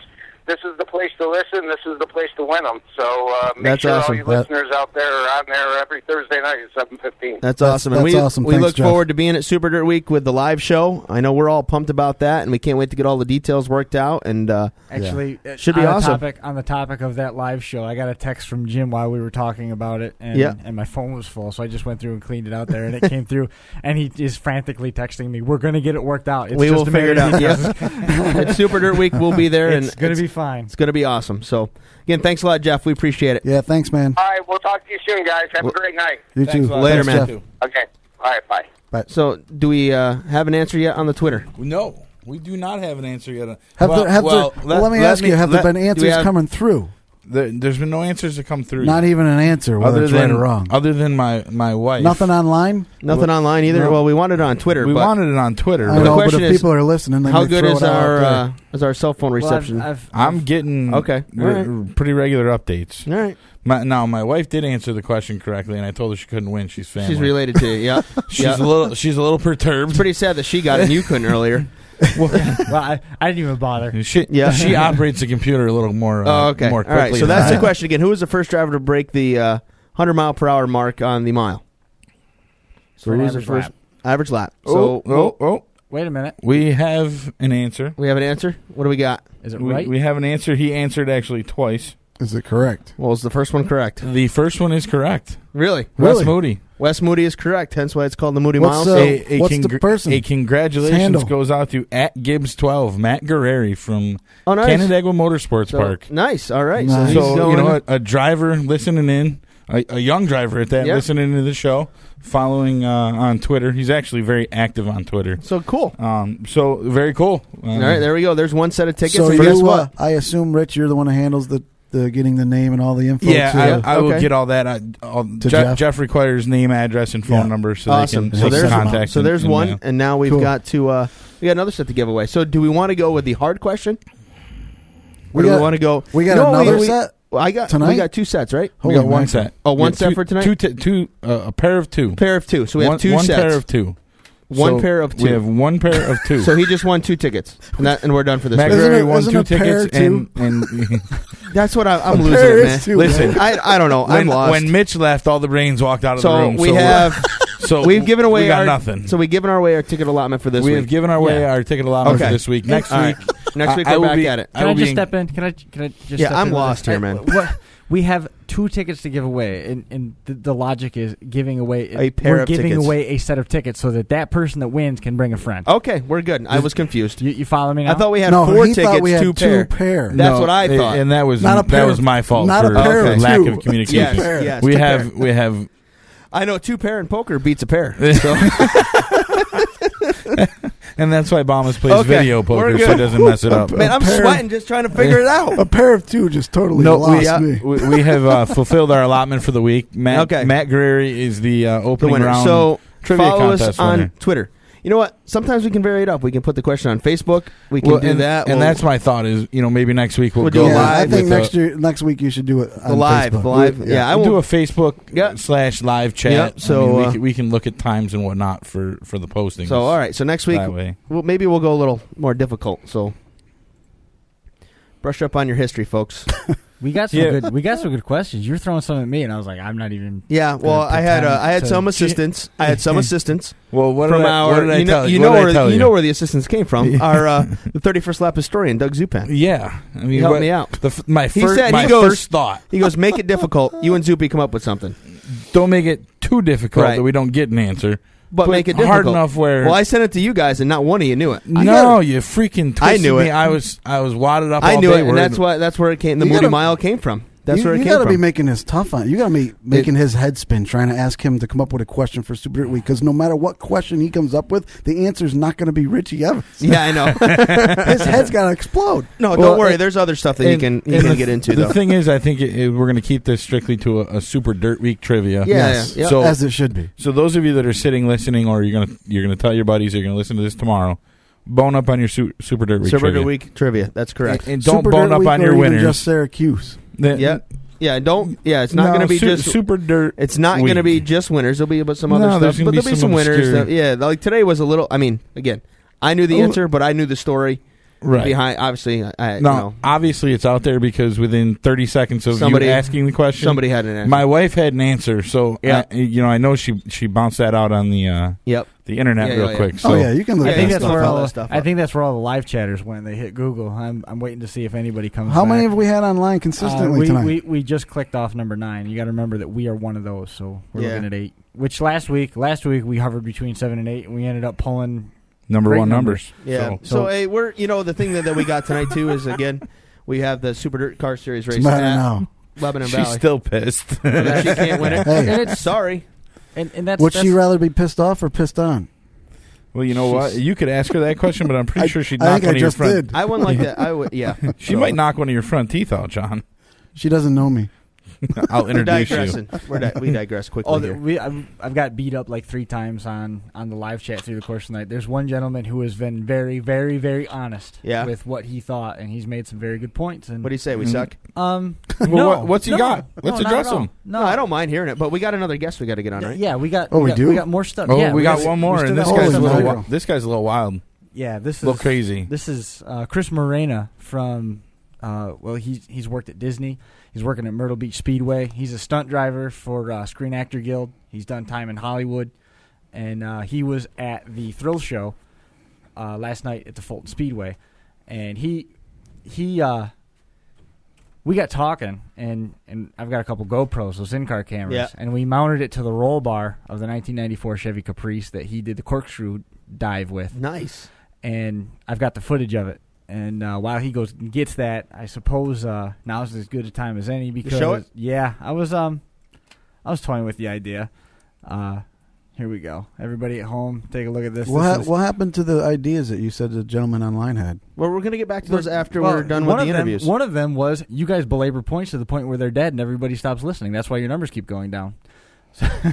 Okay. All right, go. So this is... I guess you would hate the debate topic then. This right here is... this is Chris Morena right here in the Caprice. He's coming off turn number 4 right now, and he's about to crank this car up to about 60 miles an hour and hit a 12-foot ramp and launch the car into a pile of cars. He had a roll cage around, and the roof of the car actually collapsed down just about flat. And when I'm saying flat, it was like a half an inch from crushing the camera. Nice. So you got the in-car? Can you see that? The in-car's going to come up next here in just a second. Yeah. Can you see it? I can see it. It's pretty cool. I'll take your word he for springs out of the car here in a second. He jumps up on the roof, and he was all right. But it was pretty wild watching. There he is jumping out of the car. It was cool. He took a practice lap. He took a RV hooked to a camper trailer and jumped it through another RV. That's fun. Which was awesome. And then the RV that he hit ended up flipping over, which was cool. So, I mean, he's like drive shaft, wheels are spinning in the air and everything. It was wild. And then they had a Pontiac Bonneville that they jumped over a minivan and it barrel rolled, and it wasn't supposed to. And so that car was absolutely destroyed. So that was... that sounded like Bill Foley. Yeah. That was Bill. Bill Foley, I could hear it. I couldn't see it. What was that? I'm trying to that wasn't Bill Foley. Ahead. Oh, it's fast forward. Yeah, that was not Bill Foley. No. There we go. This is the in-car right here. In-car. This is Chris Morena on the in-car with a corkscrew. There is the landing, and there's the broken glass. You couldn't see a ton, but after this, I did a screen grab. It was neat when the flames went off, though. Yeah, it was crazy. Now, in a second here, there's going to be a screen grab that I threw up that we pulled from the in-car that, let's see if I can find that. Did you get him? Where'd it go? There's the screen grab right there. This is taken from the video camera. The car is upside down in midair. You can see the hood ornament. The white lights off to the side are the track lights that are mounted on the infield. And this brown patch at the top and the red blur in the middle, that's the cars he's landing on. It was pretty cool that we were able to pull that together. And that was kind of fun. I did not put a whole lot of time into throwing this together. It was sort of a last-minute thing, and I was already running late. But that's one of the reasons I was running behind tonight before I got here. I lost the ID for Chris. There he is. Joining us on the line now, hopefully, Mr. Chris Morena. Chris, can you hear us? I hear you. I do. Thank you for having me. It's great. Now, where are you in your travels right now? Right now, I'm actually in Rockland County. I didn't go too far. I am originally from New City in Rockland County, just about 5 hours south of Fulton. So the good thing about when I come up here from Orlando, Florida, I stop off, I say hi to the folks and my family, and I go and entertain upstate and then come back. So I am due in Myrtle Beach, South Carolina on Monday for a show Wednesday. So I have to kind of repack my stuff. Some of my wood ramps got damaged with that trailer. That camper jumped there, but it all worked out well. So I just have a little bit of things to do and get back on the road. And I have a lot of equipment with me. You know, when I travel this far, I just want to make sure I have everything. And when I prep my cars, I mean, it's for the utmost of safety, and I bring all the tools with me. But I really need an enclosed trailer, bottom line. I have another ramp that's down in Myrtle Beach, and I have a second ramp that's in Orlando, Florida. So that's why I pitched that pipe ramp, because it was easy enough to tow up here, and it wasn't being used at the time. So it was something different, and we got a good spiral out of it last night, huh? That was awesome. I don't know if I got to get some of this stuff up on Facebook so you can see it, cool. But I did. Sure. I grabbed a screen grab of it when you were upside down, and you can see the hood ornament of the car sitting right there in front of everything. It was pretty cool.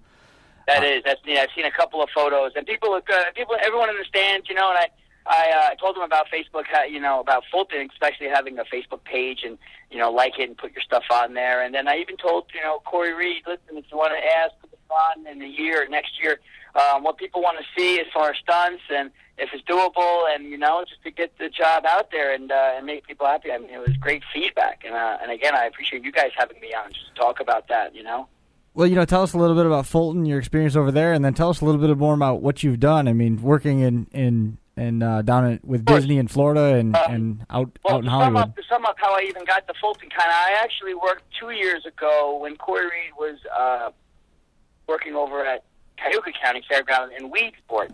It was a fair week, and he wanted to do pretty much a family entertainment package like this. He had a 100-lap enduro, and he had Benny the Bomb there who exploded himself in the car, and then I did, so I want to say 3 stunts there as well. And we had a snub-nose semi. I drove a semi-tractor through a trailer, and I did about a 100-foot jump, and we put a big 32-foot camper on its side, so I jumped a car through a camper. But, again, I stuck with Corey last year. He, made the transition over to Fulton and invited me back, and we started there, which worked out very well, and then we doubled, this year. He's a great promoter, and he puts the word out there, and he's got the right package for what people want to see for that price. I mean, that's the best part. It was $5 for kids 16 and under. You can't beat it. So even trial and error. If they don't like what they get, they just don't have to come back, but they put themselves out there. And, again, I heard great feedback, but I am a bit sore. My calves are sore from bouncing around. I think that first stunt, that jarred me pretty good. And my neck, usually when I do stunts like that, my neck, just from the impact, of course, how could you not be? But I just try to keep in the utmost shape, so I could bounce back and do it again. So other than that, I mean, it worked out great. Getting out of the car, exactly what I want to do in the first place, like any stunt, stuntman when he tries to achieve something like that. So that worked out fun, and then I got to talk on the microphone and tell them about, the way I planned it and executed it, and it worked out well. Now, the second stunt, the camper, no, I did not know that was going to flip. That wasn't part of the actual stunt. I really just wanted to drive through it. And you don't know how it's going to end up. That was a shorter camper base that I jumped into. So, and I was towing another trailer. I was towing a camper behind my camper. So when I went up above my ramps, I went over the wheel well, and then it ended up flipping. I mean, I really didn't expect that to happen, but I was braced in there pretty good, and I had all my safety gear on. So I was just worried that the camper was going to, it could have literally just folded in half. I mean, we don't reinforce the sides or anything, but the way they're built, I've done enough of these to know that, they could take the impact. And again, it did. It proved to me that it worked out well. I was padded up, so it was good that I did my safety checks inside, with all the debris that could be flying out. Beforehand, we took some of the stuff out, took the glass out, and it made a mess. It definitely made a mess, and the explosions helped. So, what's the craziest thing that's happened to you in the course of doing one of these stunts, whether something went wrong and you're actually nervous about the outcome, or funny because, and you get asked that a lot, to tell you the truth. But one of the things I did for a TV show down in Sarasota, Florida, it was kind of a teaser that the production company was going to start this TV show. So They asked me to jump a car into water off a bridge. Now, there's the James Ringling Memorial Bridge down in Sarasota, Florida, and it's a huge bridge. Well, on the other side is a smaller bridge, but it's still 15 feet up above the water with the guardrail. The guardrail is about 15 feet up, so I had to put my ramps over the 4-foot guardrail, jump 15 feet down, and I had to make it 30 foot out, and there was a boat. The premise was I was a bank robber, and I was getting chased by the cops all over the bridge, and at the end, the finale, I lose control, and I go over this bridge. So in my mind, I'm thinking, well, no, I've never jumped a car into water. Nonetheless, I've talked to other people who've done it, and of course, we provided the air tanks in the car. We had the safety divers, but nothing prepares you for the actual jump, of course. Basically, the car I had, I used a fuel cell, of course, and then we had to drain a lot of the fluids because we were jumping into the ocean. So that's just how you kind of have to plan it. So I didn't have a big run-up. But I got to about 35 miles an hour, which is what I needed, and there was a boat, and of course, the boat was full of explosions. I didn't realize how much they prepped the boat for. I saw the aftermath. I was already in the water, but I saw how the boat exploded, and I'm glad I didn't land on it, but I nicked the top of it. So it worked out great. But while I went into the water, all my air exhaled. I went over the bridge. I'm like, all right, good. I cleared the guardrail. I didn't want to hit the guardrail. They were worried about that, breaking equipment. Now I'm in the air, and I hit the water, and just the impact of the water alone. I mean, that's I've hit a lot of cars from 200 feet out where my ramp has been, right into the car. I've landed ramp to ground, and that impact, 14, 15 feet down, 35 feet out, that impact just jarred me, and it let all your air out. You exhale, which is fine, when you're not in water. So now I'm underwater, and I have my headstock on, my helmet on, I have all my Nomad stuff on. All the windows are down. I left my windshield in, though. That I wanted to leave in just because at least the water would take a little bit of time to get in. It was more of just a safety thing. But it rushed right in, and you look at videos, I YouTubed, and I tried to see how all the car stunts were done or how people just, by mistake, went off the bridge and into water. And every car kind of has its own little thing. You really don't know if it's going to float or just sink quick, and which this one did. It went in. And I had no breath. I'm underwater, so I'm going to the ground, which was about like 14 feet deep. So the whole car was down there. Now I know in my mind my safety diver was coming to me, but I didn't have time to reach for my tanks. I had my chin strap on. It was almost a little bit of a panic moment, But you think to yourself, all right, how am I in here? What's the best way to get out? I know I'm not upside down. And then I'm like, am I upside down? Like, no, I don't think I'm upside down. So I quickly reached, because you're second guessing yourself, and now you're thinking, I can't even exhale anymore. I need to do something here because, this is getting freaky.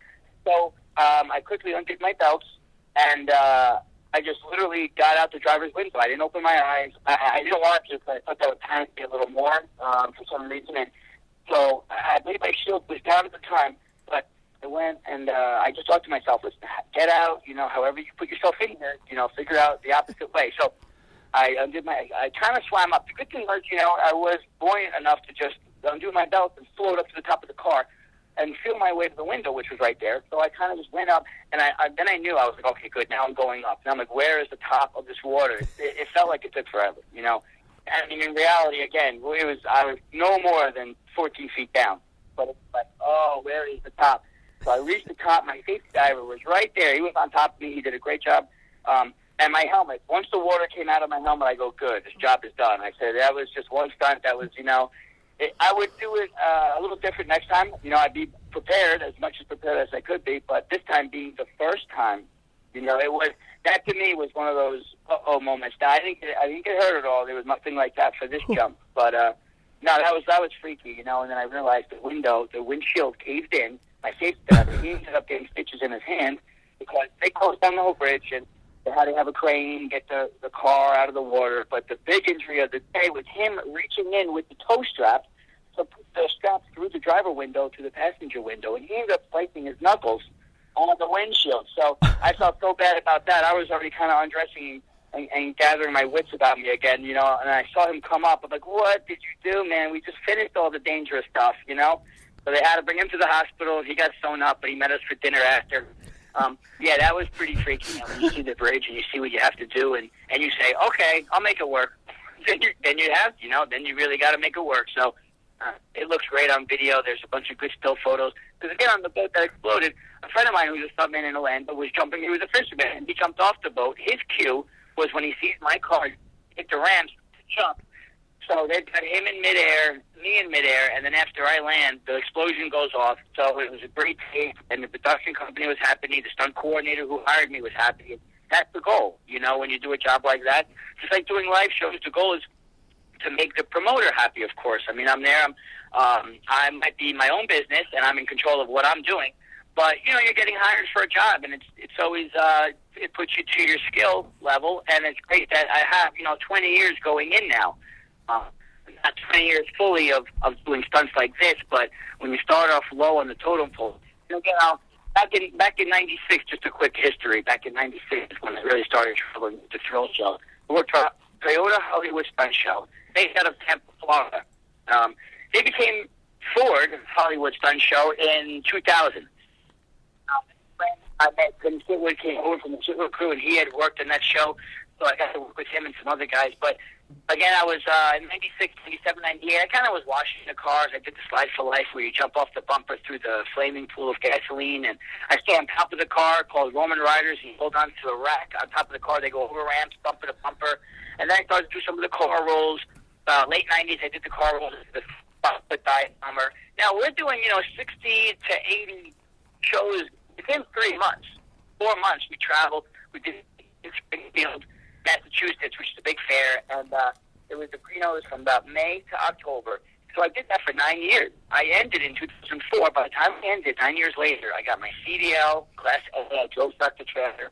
I did the crash of the show. I switched with another guy. I did the precision driving, 2-car, 4-car, and I I was partly some of the track boss. I told the other guys kind of how things were, and hired help. So it really worked out great. It was that was my proving ground. That's kind of how my training was. And I started out basically at 20. Now I got a couple of years before that out of high school. I trained with some stunt guys in Connecticut. So that helped me kind of get my foot in the door to send my resume to Tampa, Florida, to the stunt show. And he said, okay, well, we'll hire you, but, you just don't know anything yet. We're not going to put you behind. So, of course, this is not a problem. Well, in 2004, Walt Disney World was opening this live show, Lights, Motors, Action, at Hollywood Studios.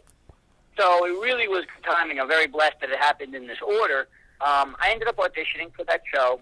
I had to fly down twice. I had a call back, and they hired about 30 guys, motorcycle riders and stunt drivers, racers, drifters, rally racers, all different backgrounds, to come down, drive their cars, and kind of show that you're able to get the job done. So I ended up getting that job in October of 2004. I moved down to Orlando, and that became a full-time job, basically, and I've been there for 8 years. I've been there full-time, to tell you the truth. So when I started to do the shows there, I said, well, let me just gather some equipment. I built some ramps. I bought some ramps from another guy, and I started to get some of the dates back, doing some live shows, and I paired up with, like, Tim Chitwood, and we've done some shows in Central Florida. Just between the heat races, we'll do some two-wheel driving. I'll stand on the side of the car. Maybe I'll do a car roll, or I'll do like a sidewinder like we did last night, that first stunt. Nothing, not a big show, just a little entertainment for the local crowd. And that works out well, because then you get your name out, and it's on your website. You get the photos, and people start to realize, okay, cool, there's stuff like this that, we can hire him for and have it at our tracks.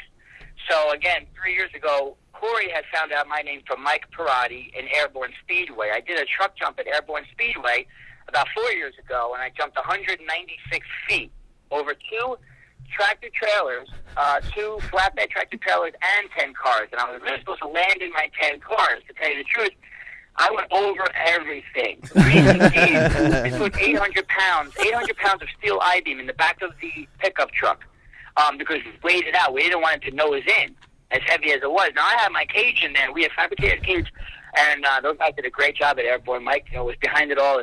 I worked for another guy, Brian Carson, and that was his ramp at the time. I bought from him since then, but his ramp is, it's one of the, thing's amazing. It's a beast. I mean, I have to tow it with my dually pickup truck, and it's 40 feet long when it's all prepped and ready to go, and it stands about 6'10" at the top, so it's a gradual incline. Well, when I did my speed runs at Airborne Speedway, I was only getting about 55 miles an hour. I mean, hammered down, coming around the fourth turn, so it was kind of a downhill, which was good. So I figured, all right, I'm not going to hit these cars. How am I going to be able to go over there? I said, there's no way. Well, when I actually did the jump, and you could see it on the video, it compressed so much from the extra weight that it sprung me off the ramp. So little things like that, you really don't know until you do them. You know, again, it's trial and error. And even the guy I jumped for, Brian Carson, was like, well, how did you do that? You know, don't do that. You're supposed to hurt yourself. And I didn't know. I just wanted to get the speed to jump over the 2 tractor trailers. And next thing you know, I flew. I hit passenger side tire down first, and the passenger tire went through the floorboard. You know, and that stung me a little bit. I was fine getting out. I was a little sore the next day as usual. But, again, we prepped everything the best we could. It was a great show. We did a great job there. And I have photos on the website, my website, autostunts.com. And I'm still kind of building that, so things are being added. But there's some photos from that jump. And then from Fulton, I have last year's photos from Fulton on there when we jumped the limousine. 137 feet. I don't know if anybody was there. That limousine was back this year. That was one of the first cars into the corkscrew jump. Was exactly. I figured it's a long car. Let's put it in front of the row. You know, the front bumper was even with the control lines. That car went to the left more than I thought it would. You want to hit that pipe ramp. You want to hit it just to the left of the passenger wheel. When I go driver low like that, I kind of want to go. I don't want to hit it in the center of the car. All it's going to do is make a jump out of it and just spring me up and over. I want to spiral it, so I have to go more towards the wheel. So I actually lined up pretty good on that aspect, and I was nervous because the other side was a little bit damp, and it was running from the demo derbies or whatnot, so my run-up was kind of a little weird, but that worked out fine. But then when I landed, I thought to myself, well, how did I end up here? Like, I was to the left of my car, and on my wheels, and I was over to my right, and the cage is just completely crushed in. Yeah, it was nuts. And I had my pod in there, and everything was fine, but it was just like, holy. And I landed upside down. I go, good. In the air, you see the car's upside down. I'm like, cool. At least I flipped over. I hit the ramp right, you know? Yeah. The thought of, like, man, I don't want something stupid to happen to the car or to me and go sideways and then be more embarrassed by no jump. So that worked out well, and I landed. I go, man, I heard my bombs go off. I said, good, at least I have pyro. Well, if all else fails, the sucker will just burn. It goes through your mind. You're like, oh, we wired that up good. You know, it goes through your mind. You're like, okay, everything's happening the way it's supposed to, in order. And as quick as it looks like from a viewer's eye up in the stands, you know, it all kind of, my mind, I'm like, all right, this is how it's supposed to be. And then when I landed, I'm like, man, I kind of wanted to land it on the cars, but I hit the cars initially, and that kind of sprung me off and onto the ground, I guess is what it is. I still haven't seen a video, but I've seen some of those still photos, so, but it was definitely well worth it, you know, to bring that stunt there. It was a little different. Well, we sure look forward to having you back next year. I mean, you went through and you pretty much answered all the questions that I had lined up for you, you know, talking about working down in Florida and how you got into it and some of the stunts. Well, I'll tell you, the good thing about Walt Disney, I'm due back there. I go back next Thursday. I have a jump again in Myrtle Beach, South Carolina, Wednesday. They approached me, Myrtle Beach, back in probably early May, late April, and they said, we would like to have a weekly family event there, Wheels of Destruction it's called, and we want you to come in and jump a car as far as you can. We're going to have drifters, street bike guys. Clint Esposito is down there, and he's a freestyle motocross racer when he has FMX bikes, and they do tricks like X Games. So, you know, it's a package deal down there, and what it is very touristy at Myrtle Beach, of course. So during the summer, you know, it's nice to have that other feature, and they price it very good, and for me, it keeps me active. I have 2 days off from Disney, and in those 2 days, I'm driving 8 hours to Myrtle Beach to prep my car, both cars. I do 2 stunts. And I also brought in my pickup truck that Tim Chitwood drives on 2 wheels. So we do several stunts there. But I prep my stuff. I stay over, do the show Wednesday night. I actually jump. It's a half-mile track, so I can get about 65 miles an hour in these beaters. I mean, these are junk cars. You know, these aren't cars that are prepped in the garage. These are like cars off the junkyard that you cannot, you know, put a plate on anymore. They're done. So I'm retiring them by just jumping them. But the suspensions are all different in them. You know, some of them are goofy. Some of them have a knock. Some of them, the wheel is half cocked sideways and you're driving straight. Some of the speeds are off, so I have a radar gun and make sure I know what my speeds are. But jump 150 feet there, or maybe even over 150 feet every Wednesday. So, again, I have 2 more weeks of that. That's going to end 150 feet in a car that wouldn't go on the road. So, with a half-cocked steering wheel. Back to Disney. I'm at Disney again 5 days a week. So at least after that, Disney will be there. And we don't crash cars at Disney. You know, we don't do that on purpose. At least we do a stunt driving show. So we push each other a little sometimes by accident or bump each other. It's just the name of the game. But it's it's the precision driving that they came up with back in 2004 when they finalized the show, and we all were taught the blocking. I don't know if you guys are familiar with it. There's a lot of videos on YouTube, but these cars they're hydraulic handbrakes. They're made in France. They have full roll cages. They have high-booster motors, 1,300cc high-booster motors in the rear. So it's all just testing. We get the cars going sideways all day long, and they're very user-friendly, no power steering. You just want to let go of the wheel, catch the wheel, let it do its thing. It's almost like you can oversteer very easily by hand over hand and then struggling. But no, you just want the car to do its thing, and of course more seat time, like any any form of car driving. Any seat, more seat time, the better you are, obviously, the more comfortable you feel. So it's a great job to have, and again, it's not forever. I'm very blessed to be there, meet the guys I work with. It's a great camaraderie. It's a great show, and again, it's at Disney World. You can't go wrong. Can't go wrong. Not at Disney. It's the happiest place on earth. I just wish they would let you smash some cars out there. It's a cool show, though. I've seen it. Yeah. It's a great show. I mean, what Chris and his crew did over at Fulton was awesome, and I can't wait for next year. I mean, there's already some planning going on, and I know he's got more traveling to do. Here we're talking about getting to Myrtle Beach and some of the shows here locally, and we appreciate you coming on and talking a little bit about what you do, and we sure look forward to doing it again. Now, you guys, do you have anything on Facebook for this show at all, or is there anything online? I'll get y'all squared away on Facebook.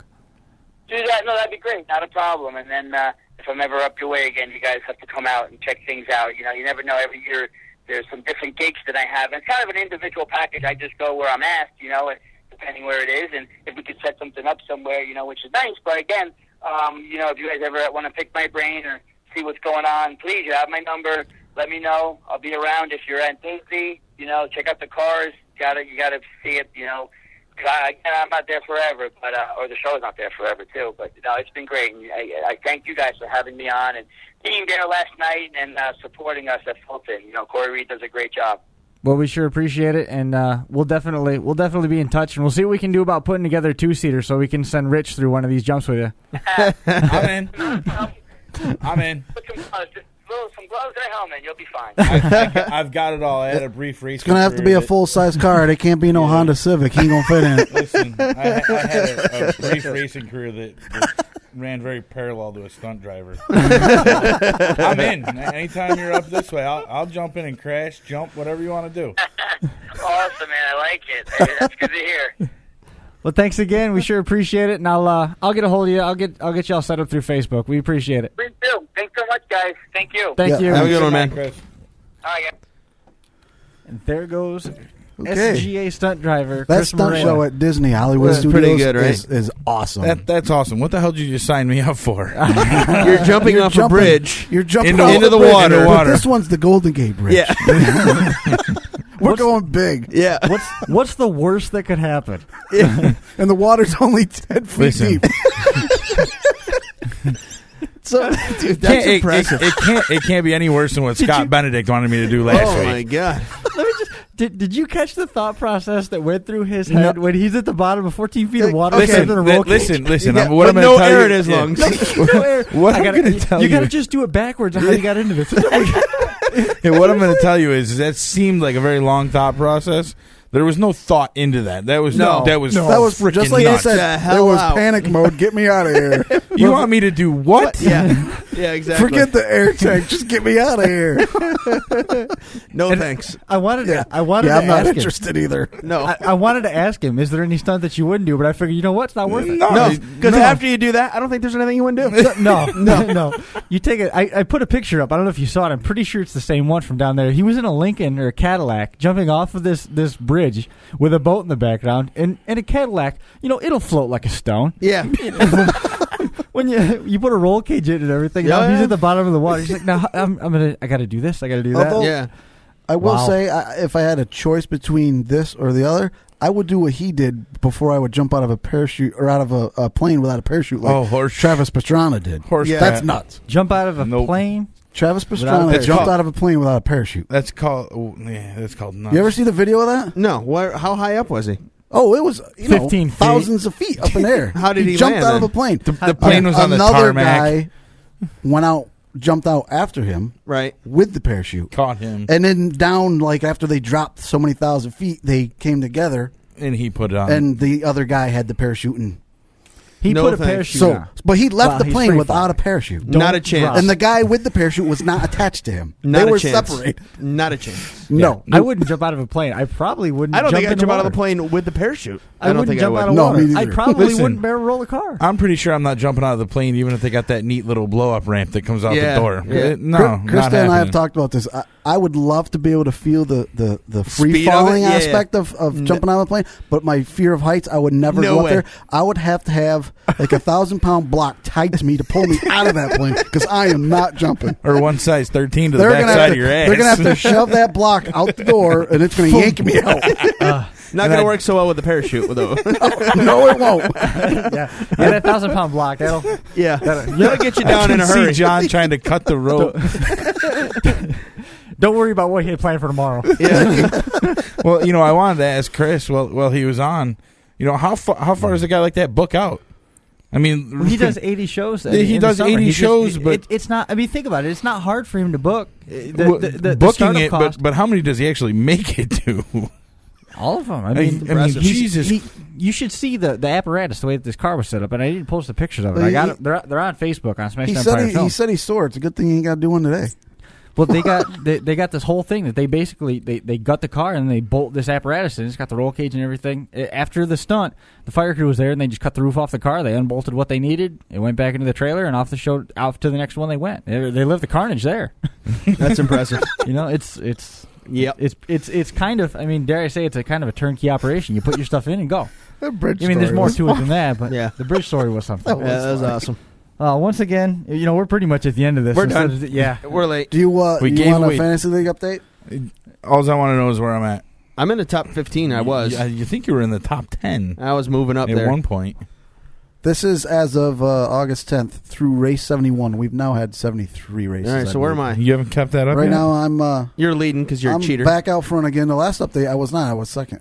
Cheater. It's me, Sandman, Mud Buses. That's Dusty Heastan. Mm-hmm. 18 Rowdy 51 is fourth. Anita Lickasmatch is fifth. And you allowed it, jackass. Hey, I don't come up with these names. That's funny. Keep going. Keep Just going. read read the it. ones that are relevant. Twin 20s, that's Tiff. He's at 8th. Yeah. Mike, you're 9th. Oh, top 10. I'm Okay. happy with that. My other team, Dick Dragon 1, is 14th. Cheater. Smashed Empire Films is 17th. That's the team that missed the first four races. That's pretty impressive. Yo. Big Orange 71 or 61. That's Zoopy. Zupin. He's 19th. 31st lap. The show team is 23rd. Not bad. Rich Outside Groove Racing 31st.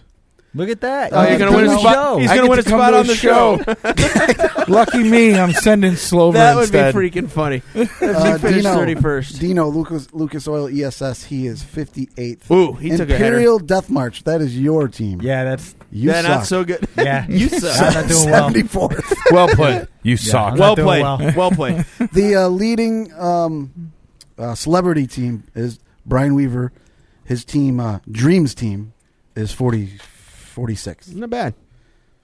Yep. When are you going to update? Then the Varens, and then Jeremiah Shingledecker's bringing up the rear in the celebrity drivers. He's 108th out of 110 people. Hey, he's not last. No, he's not. And He's not. Right. That's right. No, What- Squirrel Mott 12A is last. When are you going to update for the next round of races? When Yeah. we get through tonight's and tomorrow's and this Yeah. weekend, there's a bunch this weekend. So All right. There's the update. There it is. the race points, the individual race points the for individual race race 72 points and are 73 are on the website. Right. Just not. I don't have the points totaled and the standings configured because that takes forever. I do it in bunches. So what you're saying I do it is- every like 5 to 10 races. So what you're saying is you're unemployed and you're being lazy with your Dick Dragon Listen, Motorsports. you can't reconfigure the standings every single day. That's silly. When you got nothing else to It do, why takes is that all silly? day to do it. What do you got to do? I can say this because I'm sitting in the same seat Yeah, you are. I know. Yeah, and I bet you're not home doing laundry, y'all. No, he's updating. Actually, he's updating our Twitter. I updated I do the laundry Twitter. and the I did dishes and laundry. cook dinner. So I keep Rich pretty busy. Yeah. I updated the Twitter, which updated the Facebook. How many loads of laundry did you wash today? None. Yeah, I did them see? yesterday, jackass. Okay. The debate's over. All right. And there's the debate topic. Whose life is sadder? Yours, because you're working your ass Did you off. say fatter or sadder? Wow. It doesn't matter. All right. All right, we're done there. Yeah, that's all she wrote. We didn't even. We were so busy. I didn't even get either of the drops in there. You know that? I know. It crazy. happens. You're listening to the 31st lap. Yep. 31st lap. Just check in it case out. you weren't aware. 31stlap.com. 31st lap at 31st lap on Twitter. 31stlap.com. It's got all the links to the YouTube page. All that other stuff. FingerLakes1.com. Podcast.fingerlakes1.com. The sauce is out there. Tech Talk Live. They're moving towards doing a live show here on Wednesdays. They're also talking about adding Digital Dabble or something along those lines. I don't remember what the final title. That's a working title for that show about local photography. Musical Viral Spiral. Upstate Hoops is on its way back. Finger Lakes High School football. Dog and Polly. Kenny's Two Pennies for Syracuse football. All sorts of stuff coming up. So make sure you check out everybody. Support those guys that help support us. Does Finger Lakes 1 cover high school football? They're going to. We're working towards it. That's what they want to do. Yeah, they're going to be doing some live broadcasts of the football games, I believe. They're also doing basketball for sure. The football stuff's still in the works. We want to really push it, try and get some people interested, and you can be a coach. Kind of pressure them. No. You got to make sure you go. He wants to go do the live games. I want to go do the live games. Absolutely. Football's one thing I do have in my background. You gonna make that fantasy team? You gonna do the 31st lap fantasy team? Once I can log into my computer. What did you get my last text on that? Yeah, I need to hurry the hell up. Yeah, you texted me the other day. Or make one 31st lap. Yeah, you texted me the other day something about fantasy football. Yeah. I didn't even know what the hell you were talking about. Yeah, you got like 7 going. I didn't even bother asking you. Yeah, I got a. Well, actually, this year I've cut back to 2. Yeah. Yeah, last year was like 5. I'm like, I can't keep up. I don't know who's playing who. My guys are playing, then I'm like rooting for one guy, rooting against a guy, but then I got the same guy on opposite teams. Can't you just pick the whole team of? That's why. No, it's not that easy. It's the a pain. Giants. It's you a can't pain. pick the whole team. No, it's not worth it. You got to. It's an individual. I mean, you could, but you're Hakeem gonna Nicks suck. is good. Eli Manning, he's not so good as a fantasy quarterback. He's pretty shitty. Yeah, he's not a good fan. He's not a good fantasy quarterback. That's the difference. Being a football player and being good for fantasy football, two different things. Whole different. I like that sound right there. Yeah, can we get out of here now? Yep, that means that we are done. That's going to do it for this week. Great having you along. For Mike Mallett, John Balmas, Rich Post, everybody, thanks for hanging out with us, and we will see you right back here on the 31st lap next week.